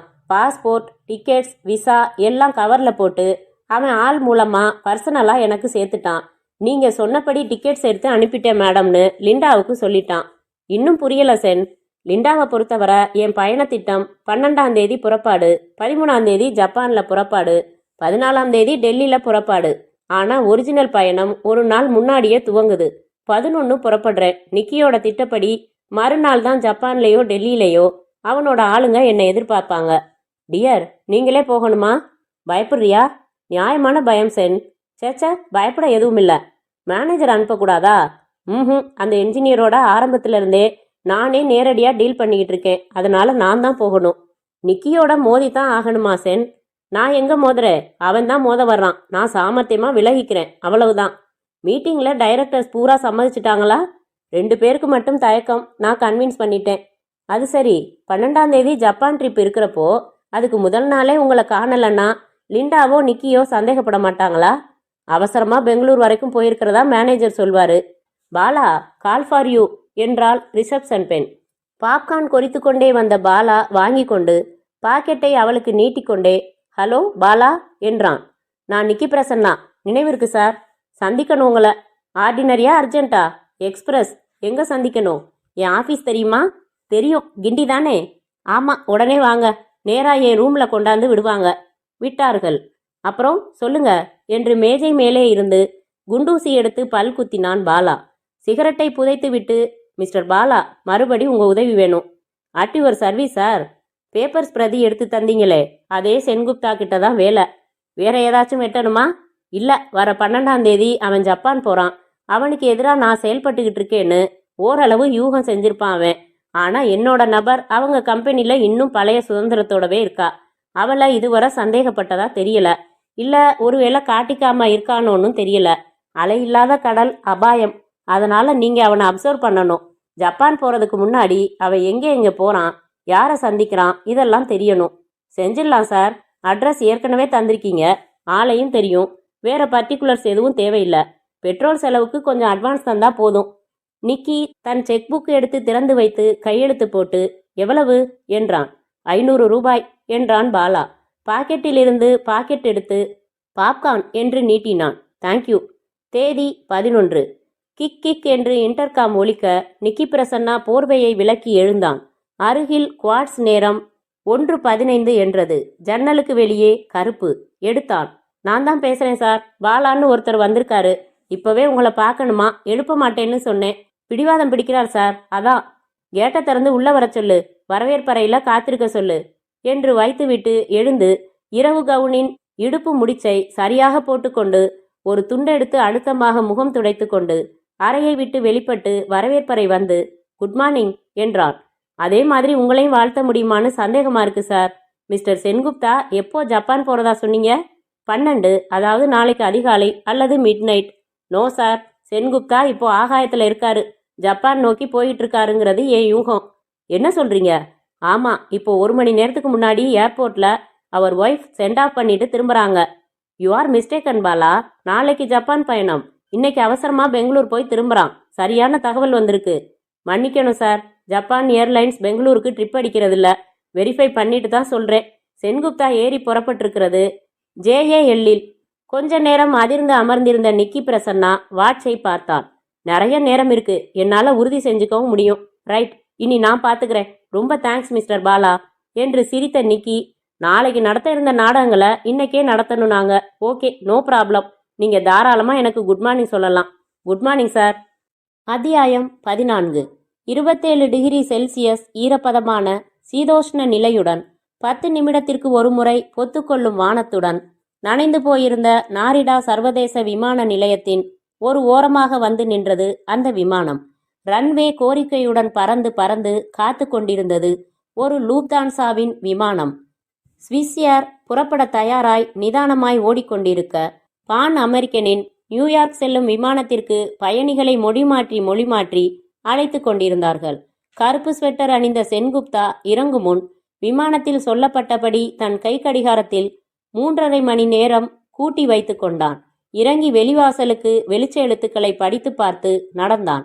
கஸ்டம்ஸ் செக்கிங் முடிந்ததும் ஹால் வந்தான். எக்ஸ்சேஞ்ச் கவுண்டரில் அமெரிக்க டாலர்களை கொடுத்து எண்களாக மாற்றிக்கொண்டு பொது தொலைபேசி வந்து 10 எண் காயினை உபயோகித்து பேசினான். மிஸ்டர் வாவ் நிக்கிமோ ப்ளீஸ். நீங்கள் யார்?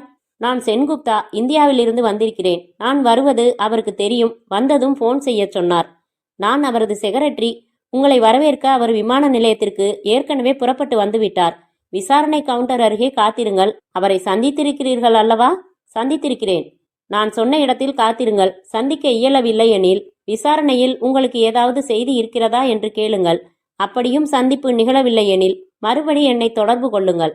Welcome to Japan. நன்றி மேடம் என்று வைத்தான். என்கொயரி கவுண்டரை அடைந்தான்.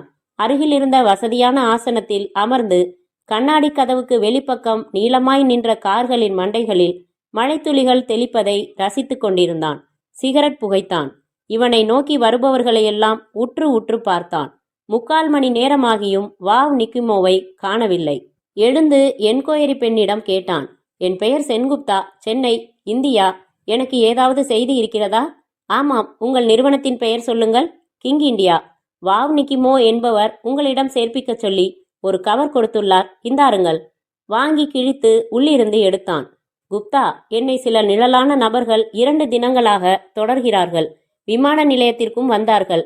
என்னை வைத்து உங்களை அடையாளம் காண அவர்கள் அலைவதாக நினைக்கிறேன்.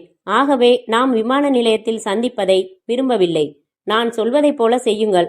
விமான நிலையத்தில் இருந்து டோக்கியோ நகரத்திற்கு 66 கிலோமீட்டர்கள். டாக்ஸி கட்டணம் அதிகம். 10 நிமிடத்திற்கு ஒரு முறை பஸ் சர்வீஸ் இருக்கிறது. 1900 எண்கள். 90 நிமிடத்தில் சிட்டி ஏர் டெர்மினலில் இறக்கிவிடப்படுவீர்கள். அங்கிருந்து டாக்ஸி அமர்த்தி கொள்ளுங்கள். ஹோட்டல் டோக்கியோ ஸ்டேஷன் என்று டிரைவரிடம் சொன்னால் போதும். வந்து 2வது தளத்தில் காத்திருக்கும் என்னை சந்தியுங்கள். நடுவில் எதுவும் பிரச்சனை என்றால் இந்த ஹோட்டல் எண்ணுக்கு ஃபோன் செய்யுங்கள். 231-2511. சந்திக்கலாம். வாவ் நிக்கிமோ. சென்குப்தா பெருமூச்சு விட்டான். சூட்கேஸை கையில் எடுத்துக்கொண்டான். என்கொயரியில் பஸ் எந்த இடத்தில் பிடிக்க வேண்டும் என்று வழி விசாரித்து கொண்டு நடக்க, அடர்த்தியான நீளத்தில் ஸ்வெட்டர் அணிந்திருந்த அந்த ஜப்பான்காரனும் இவனை தொடர்ந்தான் தூரம் விட்டு. ஜப்பானிய நேரப்படி மாலை 6:55க்கு ஹோட்டல் டோக்கியோ ஸ்டேஷனை அடைந்தான். டாக்ஸிக்காரனிடம் ஆங்கிலத்தில் எவ்வளவு என்று கேட்க, அவன் ஜப்பானிய மொழியில் பதில் சொல்ல திணறிப்போய், பிறகு மணிப்பர்ஸை விரித்து காட்டி, நீயே எடுத்துக்கொள் என்று ஜாடை காட்ட 500 யென் காசை அவன் எடுத்துக்கொண்டு, அரிக்காடோ கோசாய் மாசு என்றதற்கு இவன் திகைத்தபோது, அப்படியென்றால் தேங்க்யூ என்று பொருள் என்று இவன் தோளில் கை போட்டு லேசாக அணைத்து கொண்டான் வாவ் நிக்கிமோ. அப்பா, உங்களை பார்த்த பிறகுதான் நிம்மதியாக இருக்கிறது. நல்லது, முதலில் சாப்பிடுகிறோம், பிறகு எனது வீட்டுக்கு போகிறோம். என்ன வகை உணவு சாப்பிடுகிறீர்கள்? French, Japanese, Chinese, Italian. இந்திய உணவு கிடைக்காதா? கிடைக்கும். இங்கே வந்தும் அதேதானா? ஒரு மாறுதலாய் சாப்பிடுங்களேன். சரி, சைனீஸ் உணவு சாப்பிடுகிறேன். பார்க்கிங் பகுதியை நோக்கி கையசைக்க அவனது காரை ஓட்டி வந்து இவர்கள் அருகில் நிறுத்தினான் டிரைவர். பின் இருக்கைகளில் அமர்ந்து கொண்டு ஒக்கூரா ஹோட்டல் போ என்றான் நிக்கிமோ. உணவு முடித்து கொண்டு காரில் புறப்பட்டார்கள். நிக்கோ, எவ்வளவு தூரம் இங்கிருந்து? 150 கிலோமீட்டர். டிராஃபிக் ஹெவியாக இல்லாவிட்டால் 1 மணி நேரத்தில் போய்விடலாம். நல்லது, இந்த பயண நேரத்தில் உபயோகமாக நிறைய பேசலாம். பேசுவோம். உங்களுக்கு வாக்கு தந்த பிறகு எனக்கு சில ஆஃபர்கள் வந்தன. முற்றிலும் நிராகரித்து விட்டேன். நான் எதிர்பார்த்தேன். மிரட்டல்கள் எதுவும் வந்தனவா? இல்லை, ஆனால் 2 தினங்களாக நான் கவனிக்கப்படுகிறேன். கவலையா இருக்கிறதா? என் கவலை உங்கள் பத்திரத்தை பற்றித்தான். என்ன எதிர்பார்க்கிறீர்கள்? ஒன்றுமில்லை, கலவரப்பட வேண்டாம். உங்கள் நிகழ்ச்சி நிரல் என்ன? எத்தனை தினங்கள் தங்குகிறீர்கள்? நிறைய இடங்கள் இருக்கின்றன பார்க்க. இது சைட் சீயிங் ட்ரிப் அல்ல. நாளை காலை 5 மணி ஃப்ளைட்டில் டெல்லி புறப்படுகிறேன். டிக்கெட் உறுதி செய்திருக்கிறேன். அடடா, உங்களை எங்குமே அழைத்துச் செல்ல நேரமில்லையே. பரவாயில்லை, கொஞ்சம் ஷாப்பிங் செய்தால் போதுமானது. நான் எத்தனையோ இரவுகள் தூக்கம் இழுத்திருக்கிறேன். உங்களுக்கு தூக்கம் இழுத்து அனுபவம் உண்டல்லவா? ஓ, தாராளமாக. நல்லது. இங்கே 24 மணி நேர கடைகள் உண்டு, ஹோட்டல்கள் உண்டு. 24 மணி நேர போஸ்ட் ஆபீஸ் கூட உண்டென்று படித்துள்ளேன். உண்டு. வீட்டிற்கு போய் சற்று ஓய்வெடுத்து என் மனைவியின் கையால் ஒரு டீ குடித்துவிட்டு நமது ஒப்பந்தங்களை எடுத்துக்கொண்டு டிரைவரை அனுப்பிவிட்டு புறப்படலாம். உங்களுக்கு உள்ள ஒரே ஒரு இரவில் முடிந்தவரை ஜப்பானை அறிமுகப்படுத்துகிறேன். ஷாப்பிங் முடித்து கொள்ளலாம். நேராய் உங்களை விமான நிலையத்தில் வழி அனுப்பிவிட்டு நான் வீடு திரும்புகிறேன். திட்டம் பிடித்திருக்கிறதா? மிக மிக. கொஞ்சம் வியாபாரம் குறித்து பேசலாமா? பேசலாம். நான் சொன்னபடி பேங்க் ஆஃப் அமெரிக்காவின் செக் கொண்டு வந்திருக்கிறீர்களா? ஆமாம். பொருளுக்கு பெயர் சூட்டி விட்டீர்களா? மினி ஏர். பொருத்தமான பெயர். உங்கள் தயாரிப்பு திட்டம் என்ன? மாதத்திற்கு 5000 யூனிட்ஸ். ஒஹாயோ. என்ன? சாரி, ஜப்பானிய மொழியில் நல்லது என்றேன். மிஷினரிஸ் தயாரா? டிசைன்ஸ் தயார். சென்னை போன 2வது மாதம் மினி ஏர் விற்பனைக்கு வந்துவிடும். அறிமுக விழாவிற்கு நீங்கள் வருகிறீர்கள். அவசியமாக. அத்தனை செலவுகளையும் கிங் இந்தியா பார்த்து கொள்ளும். பார்க்கலாம். இந்தியாவிற்கு பலமுறை வந்திருக்கிறேன். பஞ்சாப், கேரளா, உங்கள் மாநிலம் 3ம் விசேஷமாக பிடிக்கும். காரணம் என்று கண்ணடித்து, பெண்கள் என்றான் வாவ் நிக்கிமோ. நீங்கள் எப்படி இதில் ஜப்பானிய பெண்ணை தொட்டு இருக்கிறீர்களா? இல்லை. தொடுகிறீர்களா? கற்பு வேஷம் கட்டிக்கொள்வீர்களா? அப்படியில்லை. இந்த பயணத்தில் தவிர்க்க விரும்புகிறேன். காரணம், கொஞ்சம் விழிப்போடு இருக்க வேண்டியிருக்கிறது. நிக்கோ வந்து, சன்கிரஸ்ட் ஏரியா வந்து, நகாட்டோ ஷோ வந்து, அந்த தனி வீட்டின் வாசலில் கார் நிறுத்தப்பட்டது. வீட்டின் பெயராக ஜப்பானிய மொழியில் எழுதப்பட்டிருந்த வார்த்தைகளை பார்த்து, என்ன பெயர் வீட்டிற்கு என்றான். Good morning. வித்தியாசமான பெயர். மாலையில் குட் ஈவினிங் என்று பெயர் மாறிவிடுமா? இருவரும் சிரித்து உள்ளே வந்தனர். நிக்கிமோவின் மனைவி உடலை பாதி முன்பக்கம் வளைத்து நிமிர, சென்குப்தா ஹலோ என்றான். இவள் அயோமா, என் மனைவி. குழந்தைகள்? விடுதிகளில் தங்கி படிக்கிறார்கள். ஒசாகாவில். எனது பிசினஸ் அறைக்கு போய்விடலாம், வாருங்கள். சுழன்று சுழன்று வளைந்து சென்ற மர மாடிப்படிகளில் அவன் வேகத்திற்கு இவனால் ஏற முடியவில்லை. நிக்கிமோ பட்டன் அழுத்தி அரை முழுக்க கதகதப்பாய் வெப்பம் பரவ செய்தான். சென்குப்தா நாற்காலியில் அமர்ந்து மடியில் சூட்கேஸ் வைத்து திறந்து நீல கவர் எடுத்தான். கிங் இண்டியாவின் செக்கை கொடுத்தான். ஒப்பந்தத்தில் கையெழுத்திட்டான். நிக்கிமோவின் கையெழுத்திட்ட ஒப்பந்தத்தை வாங்கி கொண்டான். அதிகமில்லை, 3 காகிதங்கள் என்று நிக்கிமோ மேஜையின் இழுப்பறையை சாவி போட்டு திறந்து தனது டைரி எடுத்தான். அதன் மேல் கவரை கழற்றி உள்ளே மடித்து வைத்திருந்த காகிதங்களை எடுத்தான். மேஜையில் விரித்து வைத்து அந்த போர்ட்டபிள் ஏர் கண்டிஷனருக்கான எலக்ட்ரிக்கல் சர்க்கியூட் விபரங்களையும் முறைகளையும் படித்து காட்டி விளக்கமும் சொன்னான். சென்குப்தாவின் சில சந்தேகங்களை தெளிவுபடுத்தினான். கிங் இண்டியா இந்த பொருள் தயாரிப்பினால் அதிக லாபமும் புகழும் அடைய என் வாழ்த்துக்கள் என்று பிளாஸ்டிக் கவர் ஒன்றில் போட்டு ஒப்படைத்தான். பயண களைப்பு இருக்கும், ஒரு அரை மணி நேரம் ஓய்வெடுங்கள், நான் டிரைவரை அனுப்பிவிட்டு வருகிறேன் என்று நிக்கிமோ இறங்கிச் செல்ல அவன் காட்டின கட்டிலில் அமர்ந்தான் சென்குப்தா. நிக்கிமோவின் வீட்டுக்கு சற்று தொலைவில் நிறுத்தியிருந்த அந்த காரில் இருந்து உறங்கிய நீல நிற ஸ்வெட்டர்காரன் ஒரு தரம் நிதானமாக வீட்டை கடந்து போய் மறுபடி நடந்து காரில் ஏறி அமர்ந்து கொண்டான். காருக்குள்ளேயே தனியாக இருந்த ரிசீவர் எடுத்து போன் செய்தான். ஆங்கிலத்தில் பேசினான். வியாபாரம் முடிந்துவிட்டது. குறிப்பிட்ட வியாபார காகிதங்கள் மொத்தம் 3 தான். அது சென்குப்தாவிடம் ஒப்படைக்கப்பட்டு விட்டது. இன்னும் சற்று நேரத்தில் அவர்கள் புறப்பட்டு ஷாப்பிங் போகிறார்கள், ஹோட்டல் போகிறார்கள், அங்கிருந்து விமான நிலையம் போகிறார்கள். Great work. எப்படி தெரிந்து கொண்டாய்? விமான நிலையத்திலேயே சென்குப்தாவின் சூட்கேஸில் அடிக்குமிழ் பகுதியில் மைக்ரோஃபோனை ஒட்டிவிட்டேன். அவர்கள் பேச்சு முழுக்க வைத்திருக்கிறேன். Very good. நாம் பேசினபடி நடந்து கொள். சரி என்று ரிசீவரை அதனிடத்தில் வைத்துவிட்டு வசதியாக சாய்ந்து கொண்டான் அவன். அத்தியாயம் 15. மோட் அரண்மனையும் அசாகுசா கேனன் கோவிலும் பார்த்த பின்னர் பாதாள ஷாப்பிங் சென்டர் அழைத்து வந்தார் நிக்கிமோ. கிளை போஸ்டல் ஸ்டேஷன் அருகில் காரை நிறுத்திவிட்டு வந்ததும் இருவரும் நடந்தனர். தொலைபேசி எங்கே இருக்கிறது நிக்கிமோ? பேச வேண்டும் என்றான் சென். நிறைய இருக்கிறது, வாருங்கள். லோக்கல் இல்லை, லாங் டிஸ்டன்ஸ் கால். எங்கே? இந்தியா, டெல்லி. திட்டப்படி முடிந்து திட்டப்படி வருகிறேன் என்று உறுதி செய்ய வேண்டும். சரி, நாம் காரை நிறுத்தினோமே, அதற்கருகில் போஸ்டல் ஸ்டேஷன் இருக்கிறது. அங்குள்ள போனில் பேசலாம். நானும் உடன் வரட்டுமா அல்லது இங்கேயே காத்திருக்கட்டுமா? நீங்கள் காத்திருங்கள், நான் 2 நிமிடத்தில் வந்து விடுகிறேன். சென்குப்தா மட்டும் நடந்து வந்த வழியே திரும்பி நடக்க நீல ஸ்வெட்டர்காரன் சுறுசுறுப்பாகி படு வேகமாக அவனை தொடர்ந்தான். சென்குப்தா போஸ்டல் ஸ்டேஷனுக்குள் நுழைந்ததும் இவன் அதன் வாசலில் காத்திருந்தான். ஜெர்கினுக்குள் செருகி வைத்திருந்த வாக்கி டாக்கியை எடுத்து வாயருகில் கொண்டு சென்று பாக்கு மெல்வது போல ஏதோ பேசினான். சற்று நேரத்தில் சொய் என்று ஓசையின்றி ஒரு கார் சாலையோரம் வந்து இவன் அருகில் நின்று விளக்குகள் அணைந்தன. நீல ஸ்வெட்டர்காரன் பேண்ட் பாக்கெட்டுக்குள் கையை நுழைத்து கொண்டு காத்திருந்தான். 10 நிமிடத்தில் சென்குப்தா உள்ளிருந்து வெளியே வந்ததும் அவனை உரசின மாதிரி நின்று மன்னிக்கவும் என்றான் ஆங்கிலத்தில். என்ன என்றான் சென்குப்தா. இங்கே ஷாப்பிங் செய்ய வேண்டாமாம், ஏதோ பிரச்சனையாம். வாவ் நிக்கிமோ தன் வீட்டுக்கு போய்விட்டார்.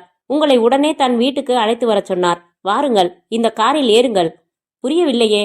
ஷாப்பிங் சென்டர் வாசலில் நிக்கிமோ எனக்காக காத்திருக்கிறார். அங்கிருந்து அவசரமாக போய்விட்டார். நீங்கள் யார்? அவரின் நண்பன்.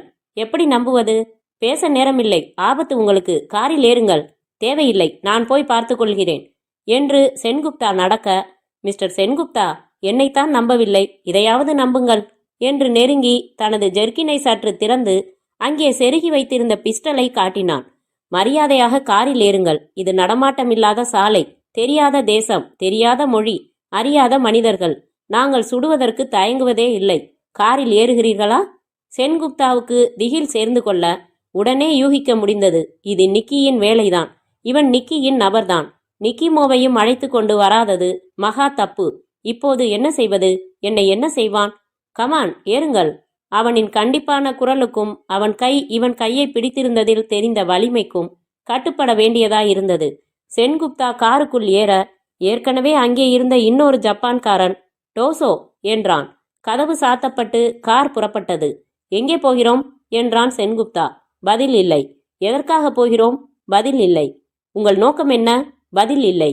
கார் விரைந்து கொண்டே இருக்க சென்குப்தாவின் கவலை ஸ்பீடாமீட்டரை போல வேகம் அதிகரித்து கொண்டே இருந்தது. நிக்கிமோ காத்து காத்து என்ன செய்வார்? கவலைப்படுவார், தேடுவார், திணறுவார். அப்புறம் என்ன செய்வார்? இந்த கடத்தலை யூகிப்பாரா? போலீசிடம் தெரிவிப்பாரா? போலீஸ் இங்கே எவ்வளவு தூரம் திறமை? தடயமே இல்லாத இந்த கடத்தலை எப்படி கண்டுபிடிக்கும்? என்னை காப்பாற்றுமா? என்ன செய்ய போகிறார்கள் என்னை? இப்போது கார் நின்ற இடம் ஒரு கடற்கரை. கரையில் தூரம் விட்டு காட்டேஜ்கள். இறங்கு, சத்தம் போட்டால் யாருக்கும் கேட்காது. இங்கே கடல் ரொம்ப இரைச்சல் பண்ணும். வா, ஓட முயற்சிக்காதே. 10 அடிக்குள் சுடப்படுவாய். உனக்கு எங்கேயும் போகத் தெரியாது. உன்னை கொல்லப் போவதில்லை. தைரியமாய் வா. கடைசி வார்த்தைகள் நம்பிக்கை அளித்தன. சென்குப்தா அந்த இருவரால் வழி நடத்தப்பட்டு ஒரு காட்டேஜுக்குள் அழைத்துச் செல்லப்பட்டான். கதவு சாத்தப்பட்டு விளக்குகள் போடப்பட்டு, சீக்கிரம் வேலையை முடித்து கொண்டால் இரு தரப்பினருக்கும் நேரம் மிச்சம். நேரம் இங்கே வைரம். எனவே எடு அந்த தயாரிப்பு ரகசிய காகிதங்களை. எந்த? விளக்கமாய் வேண்டுமா? நாங்கள் அமர்த்தப்பட்ட கூலிகள். எங்களுக்கு தேவை வாவ் நிக்கிமோவுடன் ஒப்பந்தம் செய்து செக் கொடுத்து நீ பெற்ற போர்ட்டபிள் ஏர் கண்டிஷனர் பற்றிய சர்க்கியூட் ரகசிய காகிதங்கள். போதுமா? அநியாயம். அதை நான் வாங்கியிருக்கிறேன். நியாயம் அநியாயம் என்று தர்க்கம் வேண்டாம். இங்கே கடலில் பெரிய வகை சுறாக்கள் உண்டு. அவை எலும்புகளை கூட மிச்சம் வைப்பதில்லை. உன்னை சுட 1 வினாடியும் கடலுக்குள் எரிய 59 வினாடிகளும் போதும். சென்குப்தாவை காணாமல் அடிக்க ஆக ஒரே 1 நிமிடம் போதும் எங்களுக்கு. ஆக நீயாக தரமாட்டாய் என்று சென்குப்தாவின் சூட்கேஸை பறித்து திறந்தான். தரையில் பொருள்களை கொட்டினான். உடைகளை எடுத்து வைத்தான். காஸ்டியூம் பொருள்களை, பத்திரிகைகளை, டிக்கெட்டுகளை, பாஸ்போர்ட்டை நிதானமாக ஆராய்ந்து அடுக்கி சூட்கேஸை புரட்டி புரட்டி பார்த்துவிட்டு, இதில் இல்லை, சட்டையை கழற்று என்று அவனாகவே கோட் கழற்றி அதை ஆராயச் சொல்லி சகாவிடம் தந்துவிட்டு, சட்டையை கழற்றி பனியனை உயர்த்த, வயிறோடு வயிறாக பாலித்தீன் உறைக்குள் வைத்து செருகப்பட்டிருந்த காகிதங்கள் கீழே விழ சென்குப்தா பதறினான்.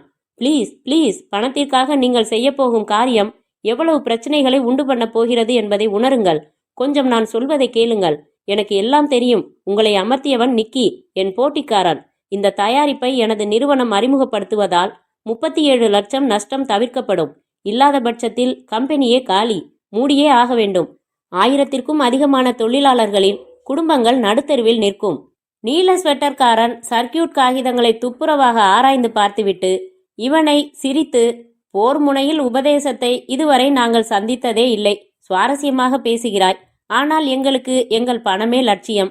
சரி, நிக்கி இந்த காரியத்திற்காக எவ்வளவு பணம் தருவதாக சொன்னான்? அதைவிட 2 மடங்கு நான் தர தயார். மன்னிக்கவும், பணம் லட்சியம் என்றாலும் அதிலும் சில ஒழுங்குமுறைகள் உண்டு. துரோகம் செய்ய முடியாது. உன் கோட்டை அணிந்து கொள், சூட்கேஸை எடுத்துக்கொள். உன்னை விமான நிலையத்தில் இறக்கிவிட்ட பிறகுதான் நாங்கள் போவோம். உத்தரவு அப்படி. ப்ளீஸ், நான் சொல்வதை கொஞ்சம் கேட்க மாட்டேன். உன் கத்தல்கள் அனாவசியம். சக்தியை விரயமாக்காதே. சென்குப்தா பதற பதற அவனை லட்சியம் செய்யவே இல்லை, பேசவும் விடவில்லை. சொன்னபடி நாரிடா விமான நிலையத்தில் டெல்லி செல்லும் விமானத்திற்கு இன்னும் 1/2 மணி நேரம் இருக்கும்போது இறக்கிவிட்டுவிட்டு, திட்டப்படி டெல்லி போய் ஊர் போய் சேர். இங்கே போலீஸுக்கு தகவல் சொன்னாலும் கவலை இல்லை எங்களுக்கு. ஆனால் நீ இங்கே தங்கினாய் என்று தெரிந்தால் உன்னை கொன்றுவிடும்படி எங்களுக்கு அடுத்த உத்தரவு இருக்கிறது. ஏற்கனவே விமான நிலையத்தில் என் நபர்கள் உன்னை கண்காணிக்க வந்தாயிற்று. உன் பயணம் இனிதே அமையட்டும் என்று விருட்டென்று காரில் போயே விட, சென்குப்தாவுக்கு எதுவும் புரியாமல் பொது போனை அடைந்து, மிஸ்டர் நிக்கிமோ என்றான். அவர் கிடைக்க பூரா விபரங்களும் சொன்னான். மை காட், அப்படி மிரட்டினார்கள் என்றால் நீங்கள் ரிஸ்க் எடுக்க வேண்டாம். டெல்லி போங்கள். நான் இங்கே நடந்ததை தெளிவாக போலீசில் புகார் செய்து விடுகிறேன். 1 வாரத்தில் என்னால் மறுபடி அதே சர்க்கியூட் விபரங்களை தயாரித்து விட முடியும் சென்குப்தா. கவலை வேண்டாம். அதில் பிரயோஜனம் இல்லை. எங்களுக்கு மட்டுமே தயாரிப்பு ரகசியம் தெரிந்தால் மட்டும்தான் இந்த ப்ராஜெக்டில் திட்டமிட்ட வெற்றியை பெற முடியும். ஒரே மாடலில் பல கம்பெனிகள் தயாரித்தால் லாபமும் இல்லை, ஒரு இழவும் இல்லை. மிஸ்டர் சென்குப்தா, உங்கள் எரிச்சலை என்னிடம் காட்டுவது அனாவசியம்.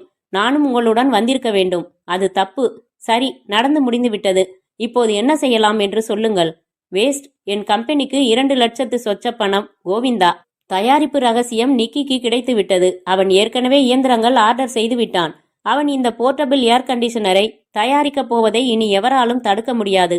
அதே பொருளை நாங்களும் தயாரிக்க எங்கள் டைரக்டர்ஸ் ஒப்புக்கொள்ள மாட்டார்கள். தமிழில் காத்திருந்தவன் பொண்டாட்டியை என்று துவங்கும் பழமொழிதான் நினைவுக்கு வருகிறது. மினி ஏர் ப்ராஜெக்ட், அவ்வளவுதான். ஏற்பட போகும் நஷ்டத்தை தவிர்க்க என்ன செய்வது என்று மறுபடி நான் மண்டையை உடைத்து கொள்ள வேண்டும். துப்பாக்கி முனையில் 1000 தொழிலாளர்களின் வாழ்க்கையையே நான் தோற்றுவிட்டேன். எனது இதர டைரக்டர்ஸை எந்த முகத்துடன் சந்திக்கப் போகிறேன் என்பதே புரியவில்லை. கொதிப்படைவார்கள். எனக்கு எதிராக வழக்கும் தொடரலாம். எனக்கு எதுவும் புரியவில்லை.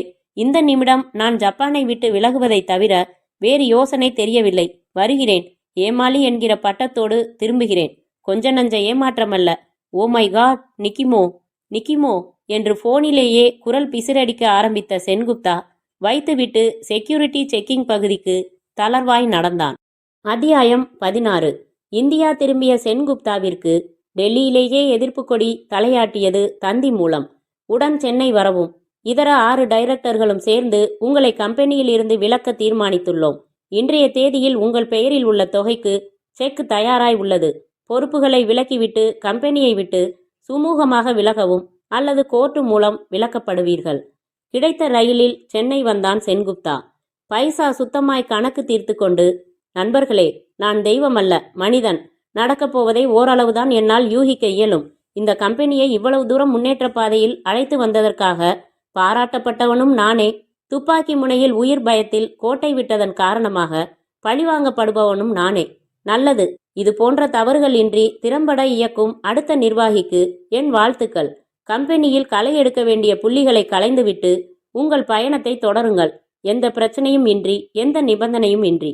இந்த கிங் இண்டியா நிறுவனத்திலிருந்து பரிபூர்ணமாக நான் விலகிக் கொள்கிறேன் என்ற சென்குப்தாவிற்கு டைரக்டர்கள் மௌனம் காட்டினர்.